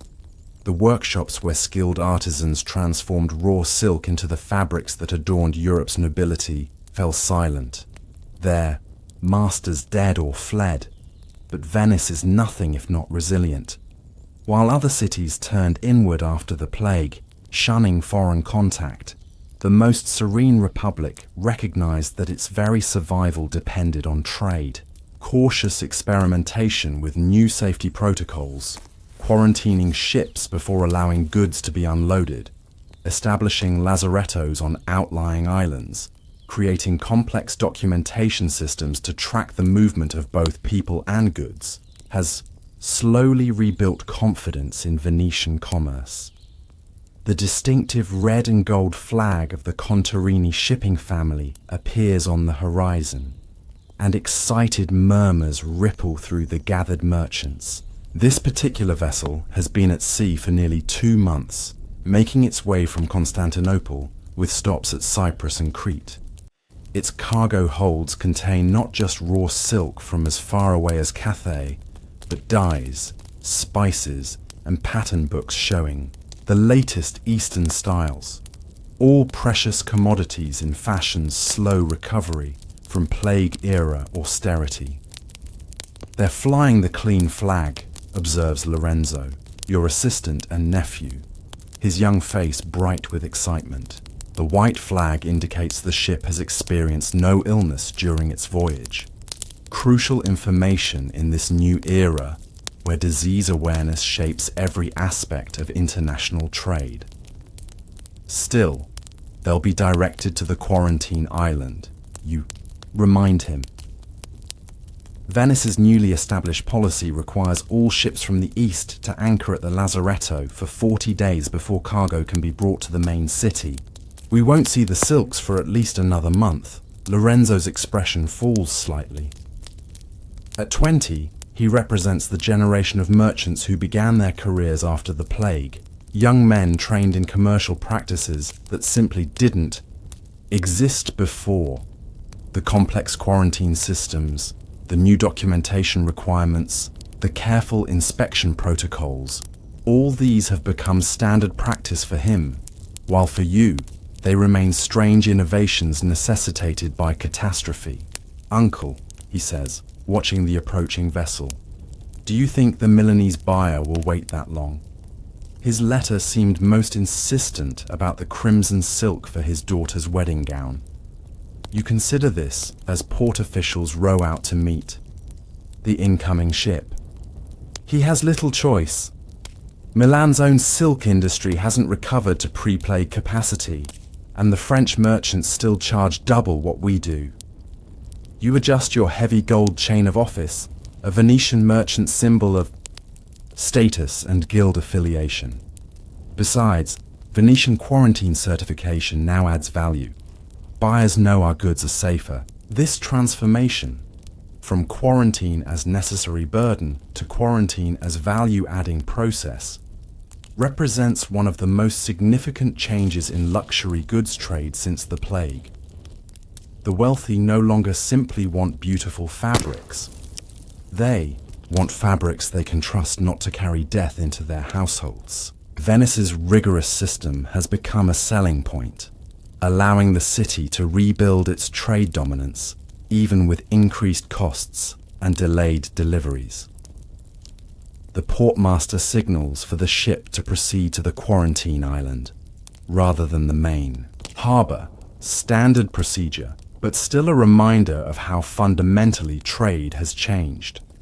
You make note of the vessel's arrival in your ledger, calculating when the goods might finally clear quarantine and what that means for your delivery promises to noble houses across northern Italy.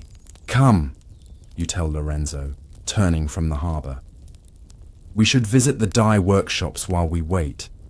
The Duchess of Ferrara has requested blues that won't fade with washing, and Master Paolo claims he's finally recreated the pre-plague formula. You make your way through Venice's narrow streets, crossing small bridges over canals that once again bustle with commercial traffic. The city feels alive again after years of eerie quiet, though the scars of devastation remain visible to those who knew Venice before. Empty palazzos, where entire noble families perished, workshops now operated by former apprentices, churches with newly expanded graveyards. The fashion district has contracted since the plague, with many workshops never reopening after their masters died. Those that survived have consolidated, creating larger operations where once there were dozens of specialized craftspeople. At Master Paolo's dye works, formerly separate crafts now operate under one roof. The preparing of fabrics, the creation of dyes, the actual dyeing process, and the finishing treatments, all supervised by a single master, rather than four as would have been required by guild regulations before the plague. Messer Morosini, Paolo greets you, his hands stained deep blue from his morning's work. A survivor like yourself, he lost his previous master to the pestilence and inherited the workshop by default, absorbing several smaller operations in the years since. Come to see if I've kept my promise about the blue dye. You follow him into the workshop's back room, where lengths of silk hang drying in the warm air. The blue is indeed magnificent, deep and vibrant, yet with the subtle luminosity that characterized the finest pre-plague dyes. You reach out to touch the fabric, your merchant's fingers immediately assessing its quality. How did you achieve this, you ask? The plague had taken many master dyers to their graves before they could pass on their closely guarded formulas. And recreating lost techniques has become a major focus of the textile industry's recovery efforts. Paolo smiles, pride evident in his expression. I found my old master's recipe book hidden in a wall cavity. He must have sealed it there when he felt the sickness taking him. 3 years I've spent deciphering his shorthand and sourcing the correct ingredients. The indigo comes from India, of course, but the secret is in the mordant mixture and the precise temperature of the dye bath. This story, of knowledge nearly lost then fortuitously recovered, has become common in the post-plague crafts world.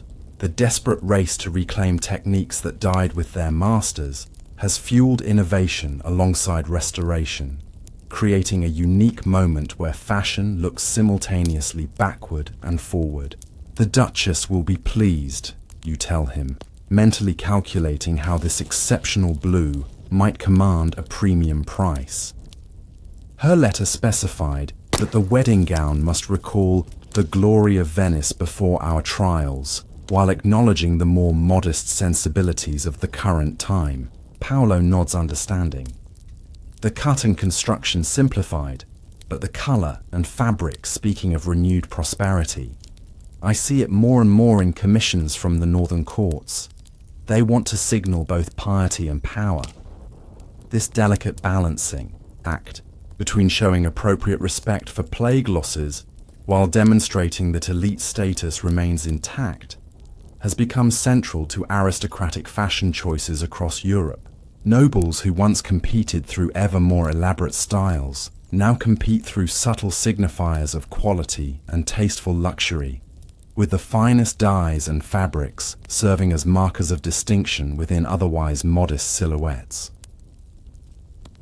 Lorenzo examines the blue silk with a merchant's calculating eye. How much could you produce in a month's time?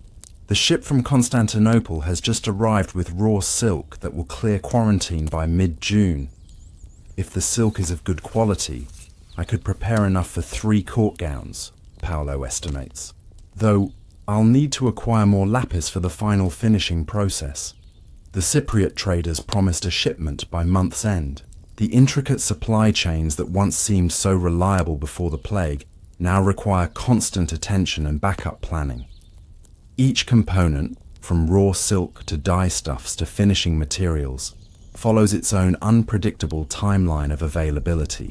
The fashion industry has been forced to become more flexible, more creative in substitutions, and more transparent with clients about potential delays. You leave the dye workshop with samples for your clients and continue through the fashion district toward the Morosini warehouse. The streets grow narrower, passing workshops where the distinctive sounds of fashion production create a familiar symphony. The rhythmic clack of looms, the snip of shears through fabric, the tap of hammers setting metal embellishments. These sounds had disappeared during the worst of the plague years. Their return a testament to the resilience of both the industry and the human desire for beauty, even after unprecedented horror. At the warehouse, your manager Federico greets you with several letters that have arrived from clients across Europe. You settle at your desk to review them while Lorenzo organizes the fabric samples from Paolo's workshop. The first letter comes from Paris, where the French court has finally emerged from the extended period of mourning that followed the plague's devastation. The royal tailor writes in careful detail about the new styles emerging, simplified silhouettes compared to pre-plague excess, but with renewed emphasis on fabric quality and color intensity rather than structural elaboration. Listen to this. Lorenzo, you say, reading aloud. The Queen herself has declared that while ostentation remains inappropriate, beauty that glorifies God's creation may now be embraced through colour and fine material. The ladies of court favour fitted bodices with moderate necklines, sleeves that end at the wrist rather than trailing to the floor as before, and skirts that use less fabric but of the finest quality. Send your best silks in jewel tones, sapphire, emerald, and amethyst especially, but avoid the bright yellows and oranges that might suggest inappropriate gaiety. Lorenzo nods, making notes in the inventory ledger. Similar to the Milanese requests, though they still favour darker tones, the French have always recovered their appetite for luxury faster than the Italians. It's true, the geography of fashion recovery has varied dramatically across Europe. Venice and Paris lead the return to colour and fine materials, while Florence and the German cities maintain more visible restraint. England falls somewhere between, with court fashion embracing quality materials in subdued hues, while strictly regulating structural elements through sumptuary laws reinforced after the plague. The second letter comes from Florence, where the powerful wool guild has been working to reclaim market share lost during the plague years. The Florentine merchants propose a trade arrangement, their fine wool in exchange for your Chinese silk, allowing both cities to offer blended fabrics that combine the warmth of wool with the lustrous beauty of silk. Such cooperation between formerly competitive textile centres would have been unthinkable before the plague disrupted traditional rivalries. The third letter brings surprising news from the East. A merchant in Damascus writes that Chinese silk producers have begun creating patterns specifically for European tastes in the post-plague era, where once they sent whatever designs their own market favoured, now they recognise the changed aesthetic sensibilities of plague survivor Europe and have adjusted accordingly. The patterns described feature more restrained motifs, avoiding the exuberant mythological creatures that once adorned luxury silks in favour of subtle florals and geometrics that complement rather than dominate a garment. The world shrinks even as it recovers, you observe, showing Lorenzo the letter. Our tastes shape production even in distant Cathay now. This globalization of fashion response to the plague represents one of the most fascinating developments in the industry's recovery. From the Silk Road to the Mediterranean ports, To the northern European courts, a shared visual language of appropriate luxury has emerged, a style that acknowledges catastrophe while cautiously embracing beauty's return. The afternoon brings a visit from one of your most important clients, Lady Caterina Cornaro, whose family survived the plague largely intact, and whose wedding next spring promises to be Venice's first truly lavish celebration since before the pestilence. She arrives with her mother and two ladies in waiting, all dressed in the new style that has come to characterize elite Venetian fashion. Simpler structures than pre-plague designs, but executed in materials of exceptional quality. Messer Morosini. Lady Caterina greets you, her voice carrying the distinctive musical quality of Venetian aristocracy. I've come about my wedding silks. Has the Constantinople ship arrived yet? You bow respectfully, noting how her gown exemplifies the current fashion transition. The cut follows the more modest lines established during the plague years, with a higher neckline and less voluminous skirt than would have been fashionable before. But the material is exquisite burgundy silk damask, its subtle pattern catching the light as she moves. Venice, always at the forefront of fashion innovation, is leading the way in this delicate balance between restraint and renewed luxury. The ship has indeed arrived this very morning, my lady, you confirm. It will complete quarantine by mid-June, and I've reserved the finest of the cargo for your consideration. Her eyes light with excitement. And the gold thread I requested? For the bodice embroidery? Secured from Genoa last month, you assure her. Already cleared quarantine and waiting in our secure storeroom. Lorenzo brings forward a small casket, opening it to reveal spools of fine gold thread that gleam in the warehouse light. Lady Caterina touches it reverently. Gold embroidery has only recently returned to acceptability in elite fashion, marking a significant step in the recovery from plague-era austerity. They're flying the clean flag, observes Lorenzo, your assistant and nephew, his young face bright with excitement. The white flag indicates the ship has experienced no illness during its voyage. Crucial information in this new era where disease awareness shapes every aspect of international trade. Still, they'll be directed to the quarantine island, you remind him. Venice's newly established policy requires all ships from the east to anchor at the Lazaretto for 40 days before cargo can be brought to the main city. We won't see the silks for at least another month. Lorenzo's expression falls slightly. At 20, he represents the generation of merchants who began their careers after the plague. Young men trained in commercial practices that simply didn't exist before. The complex quarantine systems, the new documentation requirements, the careful inspection protocols, all these have become standard practice for him. While for you, they remain strange innovations necessitated by catastrophe. Uncle, he says, watching the approaching vessel, do you think the Milanese buyer will wait that long? His letter seemed most insistent about the crimson silk for his daughter's wedding gown. You consider this as port officials row out to meet the incoming ship.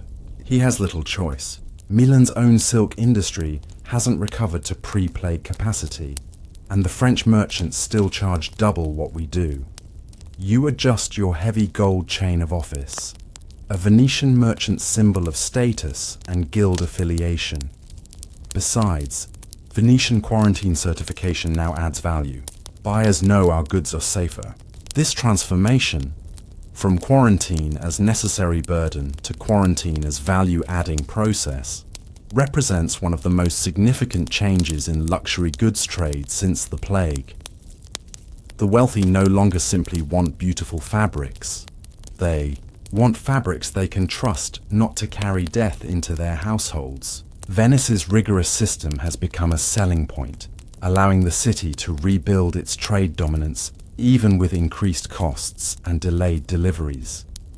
The portmaster signals for the ship to proceed to the quarantine island rather than the main harbour, standard procedure, but still a reminder of how fundamentally trade has changed.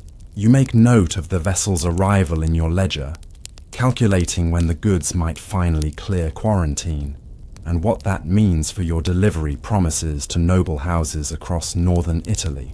Come, you tell Lorenzo, turning from the harbour. We should visit the dye workshops while we wait. The Duchess of Ferrara has requested blues that won't fade with washing, and Master Paolo claims he's finally recreated the pre-plague formula. You make your way through Venice's narrow streets, crossing small bridges over canals that once again bustle with commercial traffic. The city feels alive again after years of eerie quiet, though the scars of devastation remain visible to those who knew Venice before. Empty palazzos where entire noble families perished, workshops now operated by former apprentices, churches with newly expanded graveyards. The fashion district has contracted since the plague, with many workshops never reopening after their masters died. Those that survived have consolidated, creating larger operations where once there were dozens of specialized craftspeople. At Master Paolo's dye works, formerly separate crafts now operate under one roof. The preparing of fabrics, the creation of dyes, the actual dyeing process, and the finishing treatments all supervised by a single master rather than four, as would have been required by guild regulations before the plague. Messer Morosini, Paolo greets you, his hands stained deep, blue from his morning's work. A survivor like yourself, he lost his previous master to the pestilence and inherited the workshop by default, absorbing several smaller operations in the years since. Come to see if I've kept my promise about the blue dye? You follow him into the workshop's back room, where lengths of silk hang drying in the warm air. The blue is indeed magnificent, deep and vibrant, yet with the subtle luminosity that characterized the finest pre-plague dyes. You reach out to touch the fabric, your merchant's fingers immediately assessing its quality. How did you achieve this, you ask? The plague had taken many master dyers to their graves before they could pass on their closely guarded formulas, and recreating lost techniques has become a major focus of the textile industry's recovery efforts. Paolo smiles, pride evident in his expression. I found my old master's recipe book hidden in a wall cavity. He must have sealed it there when he felt the sickness taking him. 3 years I've spent deciphering his shorthand and sourcing the correct ingredients. The indigo comes from India, of course, but the secret is in the mordant mixture and the precise temperature of the dye bath. This story, of knowledge nearly lost then fortuitously recovered, has become common in the post-plague crafts world.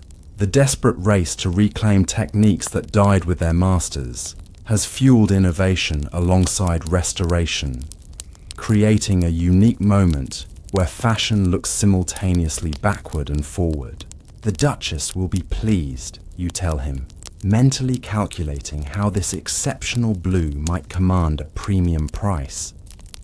Her letter specified that the wedding gown must recall the glory of Venice before our trials, while acknowledging the more modest sensibilities of the current time. Paolo nods understanding. The cut and construction simplified, but the colour and fabric speaking of renewed prosperity. I see it more and more in commissions from the northern courts. They want to signal both piety and power. This delicate balancing act between showing appropriate respect for plague losses while demonstrating that elite status remains intact has become central to aristocratic fashion choices across Europe. Nobles who once competed through ever more elaborate styles now compete through subtle signifiers of quality and tasteful luxury. with the finest dyes and fabrics serving as markers of distinction within otherwise modest silhouettes. Lorenzo examines the blue silk with a merchant's calculating eye. How much could you produce in a month's time? The ship from Constantinople has just arrived with raw silk that will clear quarantine by mid-June. If the silk is of good quality, I could prepare enough for 3 court gowns, Paolo estimates, though I'll need to acquire more lapis for the final finishing process. The Cypriot traders promised a shipment by month's end. The intricate supply chains that once seemed so reliable before the plague now require constant attention and backup planning. Each component, from raw silk to dye stuffs to finishing materials, follows its own unpredictable timeline of availability. The fashion industry has been forced to become more flexible, more creative in substitutions, and more transparent with clients about potential delays. You leave the dye workshop with samples for your clients and continue through the fashion district, towards the Morosini warehouse. The streets grow narrower, passing workshops where the distinctive sounds of fashion production create a familiar symphony. The rhythmic clack of looms, the snip of shears through fabric, the tap of hammers setting, metal embellishments. These sounds had disappeared during the worst of the plague years. Their return a testament to the resilience of both the industry and the human desire for beauty, even after unprecedented horror. At the warehouse, your manager Federico greets you with several letters that have arrived from clients across Europe. You settle at your desk to review them, while Lorenzo organizes the fabric samples from Paolo's workshop. The first letter comes from Paris, where the French court has finally emerged from the extended period of mourning that followed the plague's devastation. The royal tailor writes in careful detail about the new styles emerging, simplified silhouettes compared to pre-plague excess, but with renewed emphasis on fabric quality and color intensity rather than structural elaboration. Listen to this. Lorenzo, you say, reading aloud. The Queen herself has declared that while ostentation remains inappropriate, beauty that glorifies God's creation may now be embraced through color and fine material. The ladies of court favor fitted bodices with moderate necklines, sleeves that end at the wrist rather than trailing to the floor as before, and skirts that use less fabric but of the finest quality. Send your best silks in jewel tones, sapphire, emerald and amethyst especially, but avoid the bright yellows and oranges that might suggest inappropriate gaiety. Lorenzo nods, making notes in the inventory ledger, similar to the Milanese requests, though they still favor darker tones. The French have always recovered their appetite for luxury faster than the Italians. It's true, the geography of fashion recovery has varied dramatically across Europe. Venice and Paris lead the return to color and fine materials, while Florence and the German cities maintain more visible restraint. England falls somewhere between, with court fashion embracing quality materials in subdued hues, while strictly regulating structural elements through sumptuary laws, reinforced after the plague. The second letter comes from Florence, where the powerful wool guild has been working to reclaim market share lost during the plague years. The Florentine merchants propose a trade arrangement, their fine wool in exchange for your Chinese silk, allowing both cities to offer blended fabrics that combine the warmth of wool with the lustrous beauty of silk. Such cooperation between formerly competitive textile centers would have been unthinkable before the plague disrupted traditional rivalries. The third letter brings surprising news from the East. A merchant in Damascus writes that Chinese silk producers have begun creating patterns specifically for European tastes in the post-plague era. Where once they sent whatever designs their own market favored, now they recognize the changed aesthetic sensibilities of plague survivor Europe and have adjusted accordingly. The patterns described feature more restrained motifs, avoiding the exuberant mythological creatures that once adorned luxury silks in favor of subtle florals and geometrics that complement rather than dominate a garment. The world shrinks even as it recovers, you observe, showing Lorenzo the letter. Our tastes shape production even in distant Cathay now. This globalization of fashion response to the plague represents one of the most fascinating developments in the industry's recovery. From the Silk Road to the Mediterranean ports to the Northern European courts, a shared visual language of appropriate luxury has emerged, a style that acknowledges catastrophe while cautiously embracing beauty's return. The afternoon brings a visit from one of your most important clients, Lady Caterina Cornaro, whose family survived the plague largely intact, and whose wedding next spring promises to be Venice's first truly lavish celebration since before the pestilence. She arrives with her mother and two ladies in waiting, all dressed in the new style that has come to characterize elite Venetian fashion. Simpler structures than pre-plague designs, but executed in materials of exceptional quality. Messer Morosini, Lady Caterina greets you, her voice carrying the distinctive musical quality of Venetian aristocracy. I've come about my wedding silks.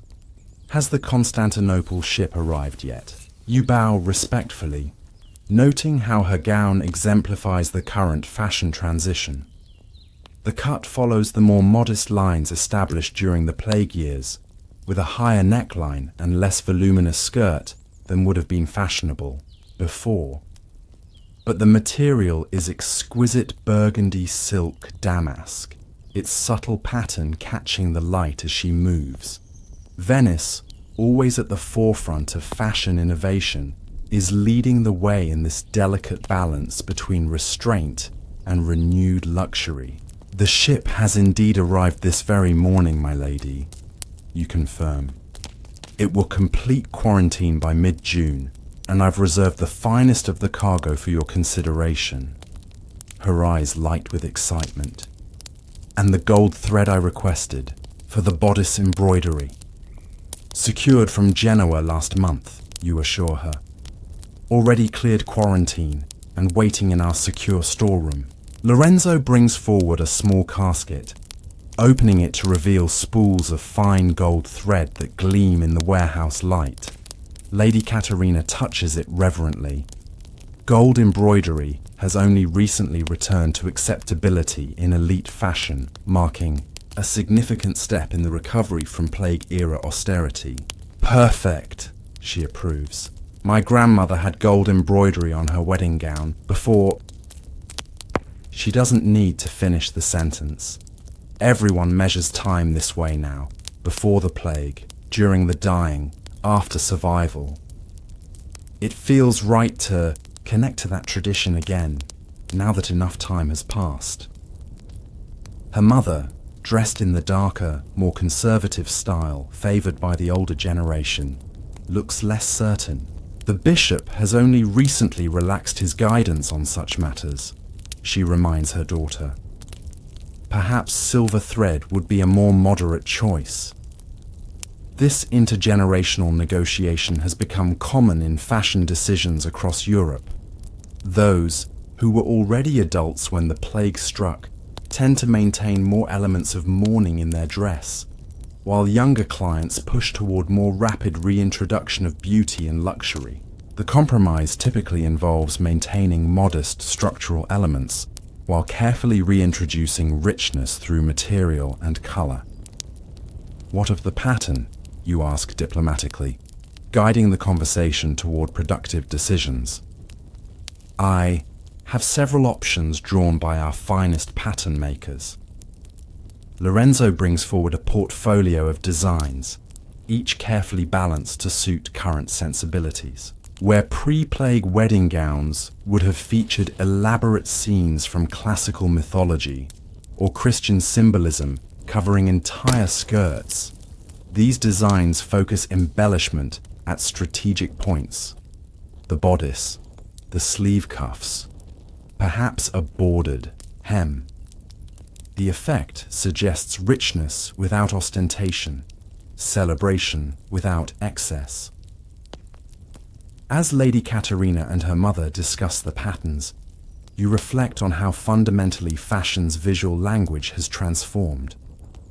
Before the plague, elite fashion functioned primarily as a conspicuous display, with more fabric, more embellishment, more elaboration, signaling greater status.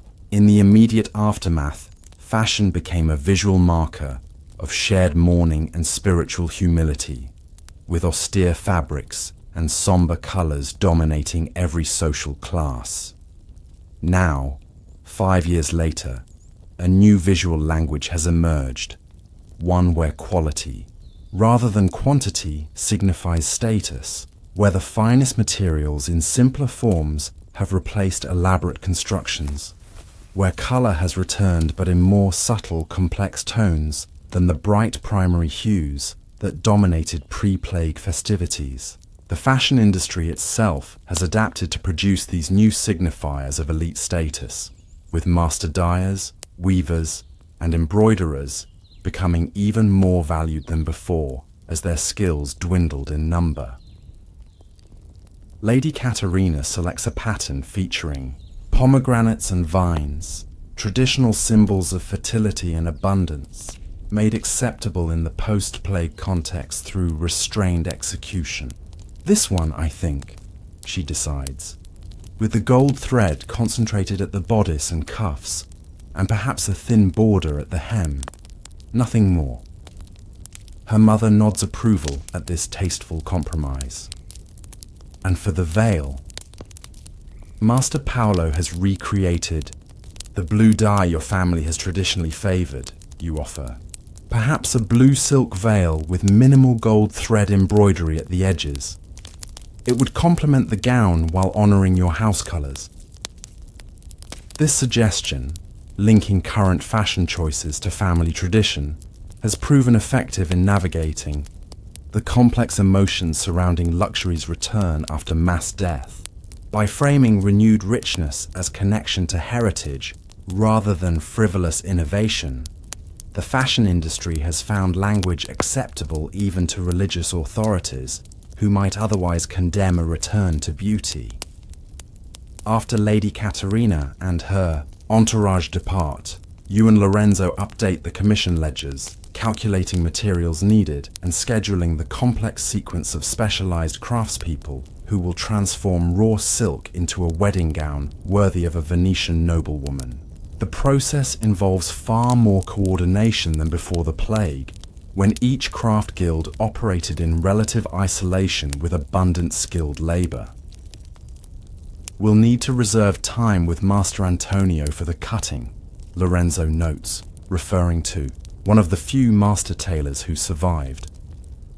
His waiting list grows longer each month. And the gold work will require Madame Lucia, you add, naming the elderly embroideress whose workshop now trains young orphaned girls in techniques nearly lost, when most of Venice's experienced embroiderers succumb to the plague. Book her time as soon as the silk clears quarantine. This careful orchestration of surviving craftspeople has become central to luxury fashion production in the plague's aftermath. Where once multiple workshops could execute similar commissions, simultaneously, now each specialized master represents irreplaceable knowledge and skill. The resulting garments are fewer in number, but often executed with even greater care and intention than before the plague culled the industry's ranks. Evening approaches, and you close the warehouse for the day. Lorenzo departs for home, but you make your way back to the harbor, drawn by the need to see the quarantined ship once more. A small boat takes you out to the Lazaretto Island, the innovative facility Venice established specifically to isolate goods and people arriving from potentially contaminated ports. The ship's captain greets you from a careful distance, following the the strict protocols that govern all interactions during quarantine. "Messer Morosini," he calls. "Come to check your precious cargo." "Indeed, Captain Contarini. How does it fare?" "Magnificent silks this time," he confirms. The Chinese merchants in Constantinople say production is finally approaching pre-plague levels. And new colours we haven't seen before, a purple so deep it appears almost black until the light catches it, and a green that seems to change hue as it moves. This news heartens you. The fashion industry's recovery depends not just on renewed demand, but on restored supply chains, bringing innovative materials to fuel creative resurrection. And the journey, you ask? Were there difficulties? The captain's expression darkens. Pirates near Cyprus. Desperate men driven to lawlessness when the plague destroyed their fishing villages. And some ports still refuse entry to any ship that has docked in eastern harbours. But the Venetian flag carries more weight now than the Genoese. Our quarantine procedures have rebuilt trust that was lost when the first plague ships arrived. You nod, understanding the complex geopolitics of fashion's supply routes in this changed world. Venice's early devastation by the plague, a consequence of being Europe's gateway to Eastern trade, has transformed through innovative response into commercial advantage. By establishing the most rigorous and transparent quarantine systems, Venetian merchants have regained trust that translates directly into trade dominance. As your small boat returns you to the main city, you watch the sunset paint Venice's distinctive skyline in gold and pink. The towers and domes are unchanged from before the plague, but the city they crown has been fundamentally transformed, not just in population, but in how it understands its relationship to the wider world. The next morning brings you to the workshop of Master Bartolomeo, one of the few surviving velvet weavers whose skills represent the pinnacle of Venetian textile production. His workshop operates at full capacity, despite having less than half the looms that filled the space before the plague. The distinctive rhythmic clack of the specialized draw looms, complex machines requiring two operators working in perfect coordination, fills the air with productive music. Messer Morosini. The master greets you, his skilled hands never pausing in their work, threading fine silk through the heddles. Come to discuss the Ferrara Commission. Indeed, you confirm. The Duke has specifically requested velvet of the quality his father wore, though in the new cut that has become standard. Bartolomeo nods, understanding. The pre-plague quality, but the post-plague sensibility. A common request these days.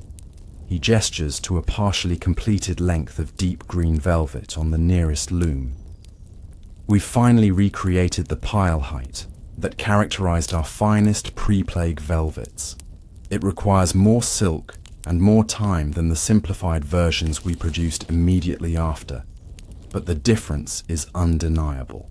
You run your fingers across the fabric, feeling the luxurious depth of the pile, a tactile quality that had been sacrificed when resources grew scarce and skilled weavers died by the dozen.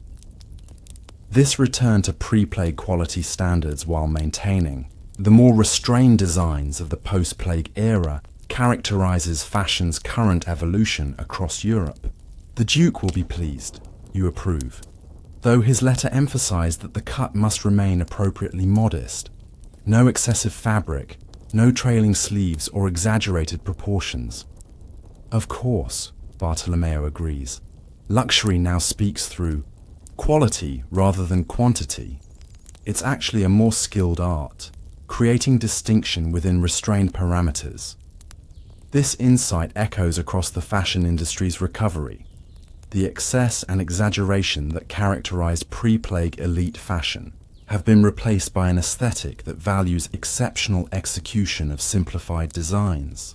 Master craftspeople have found themselves even more valued as their ability to create distinction through subtle quality becomes the new currency of status.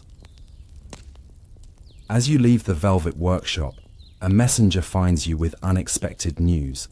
The bishop has issued new guidance regarding appropriate attire for the upcoming feast of St. Mark, Venice's patron. After years of requiring somber colors and minimal embellishment for religious festivals, the proclamation specifically permits fabrics of quality and beauty that honor the saint's glory, provided they maintain modest structure and appropriate decorum. This official religious sanction for fashion's cautious luxury renaissance will accelerate trends already emerging in the market. With the Church's blessing, conditional though it remains, even conservative nobles will feel comfortable commissioning finer fabrics and more vibrant colors for public celebrations.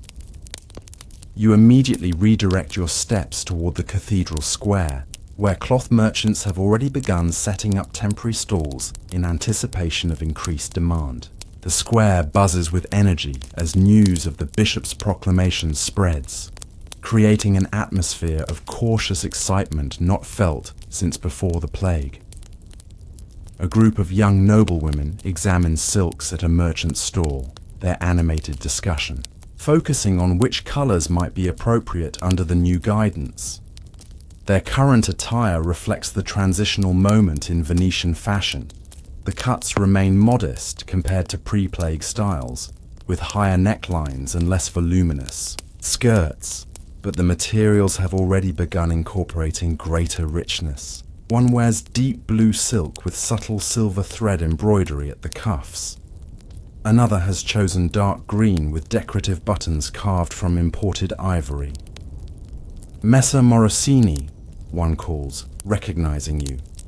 Is it true you have Chinese silks arriving? Will they clear quarantine in time for the festival?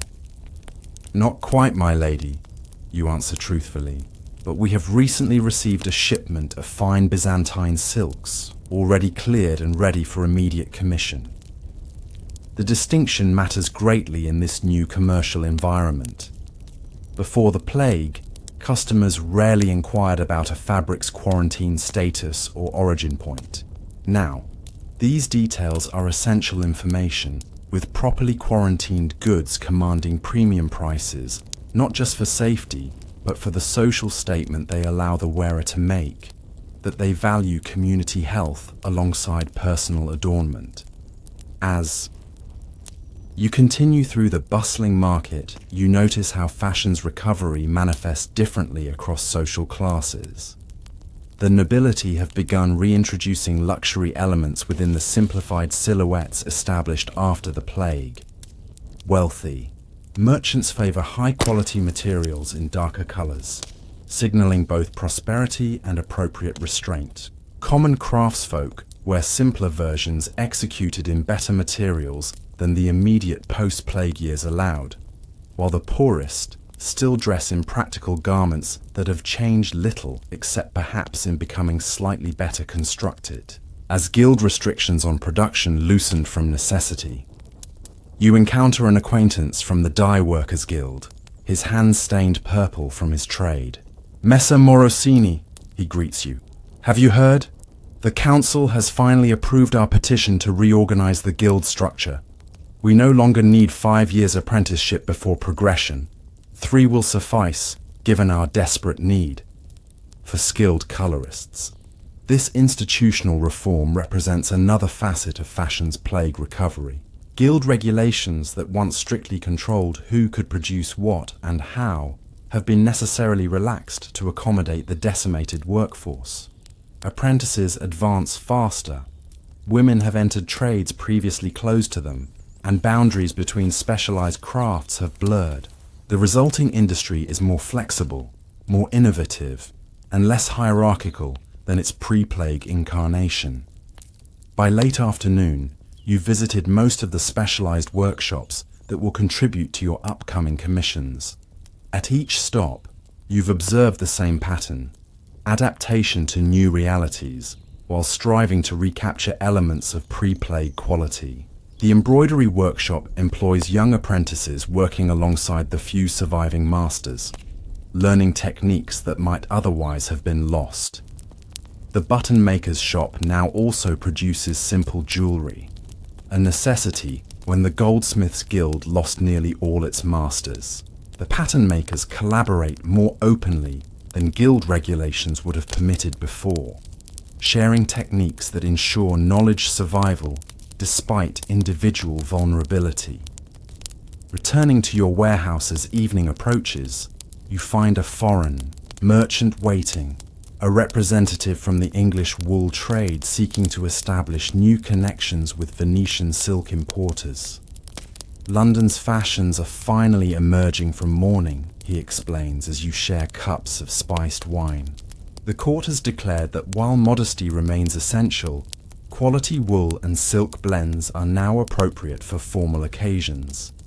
They specifically request Venetian silks for linings and accents. You discuss potential arrangements, noting how fashion's recovery follows different timelines across Europe, creating complex patterns of demand that require flexible response. England, having suffered devastating plague losses, but with its wool industry relatively intact thanks to rural isolation, needs silk more than wool.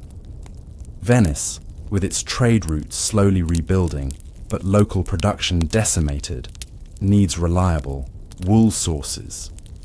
The complementary needs create opportunity for collaboration that rivals might have rejected before necessity forced innovation.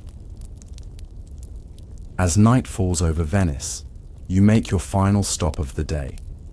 A visit to the Palazzo Ducale, where the Doge's own tailor has requested your assessment of silks suitable for new ceremonial robes. The palazzo itself reflects the same transition visible in fashion. Its magnificent structure remains unchanged, but the activities within have been adapted to post-plague realities.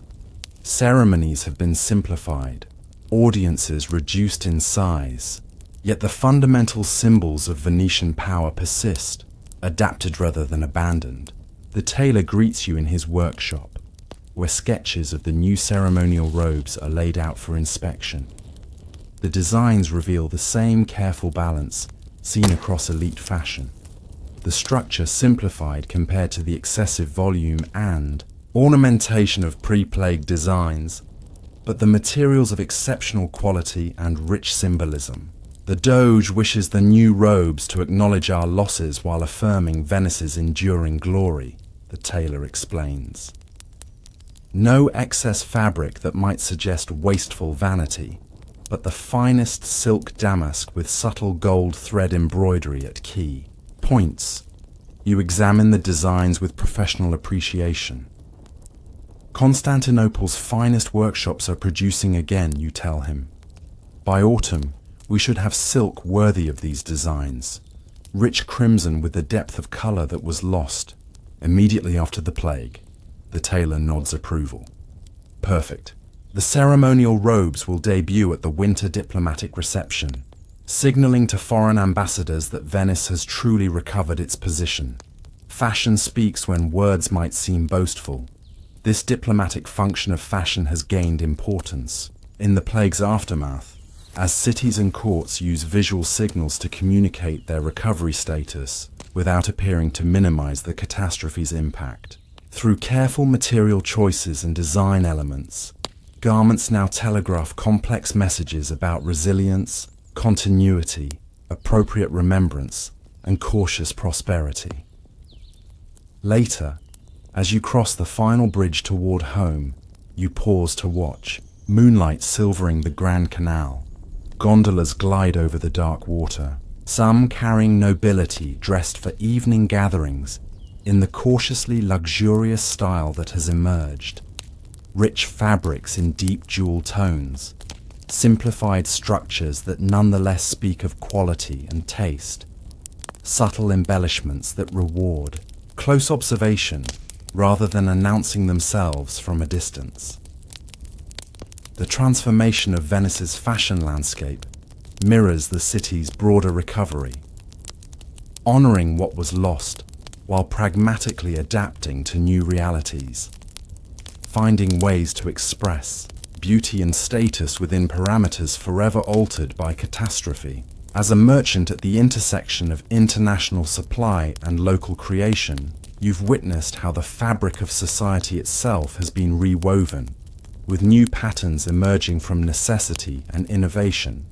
Tomorrow, you will return to the quarantine island to check on the precious silk cargo gradually becoming safe through time and careful protocols. The fabrics that eventually emerge will be transformed by skilled hands into garments that help Europe's nobility navigate their complex social position, simultaneously demonstrating appropriate respect for plague losses while visually asserting that life and beauty continue despite unprecedented devastation. In your ledger at home, you make final notes about the day's observations and commitments. The fashion industry's recovery remains uneven, complex, and deeply intertwined with spiritual and social debates about appropriate response to mass death.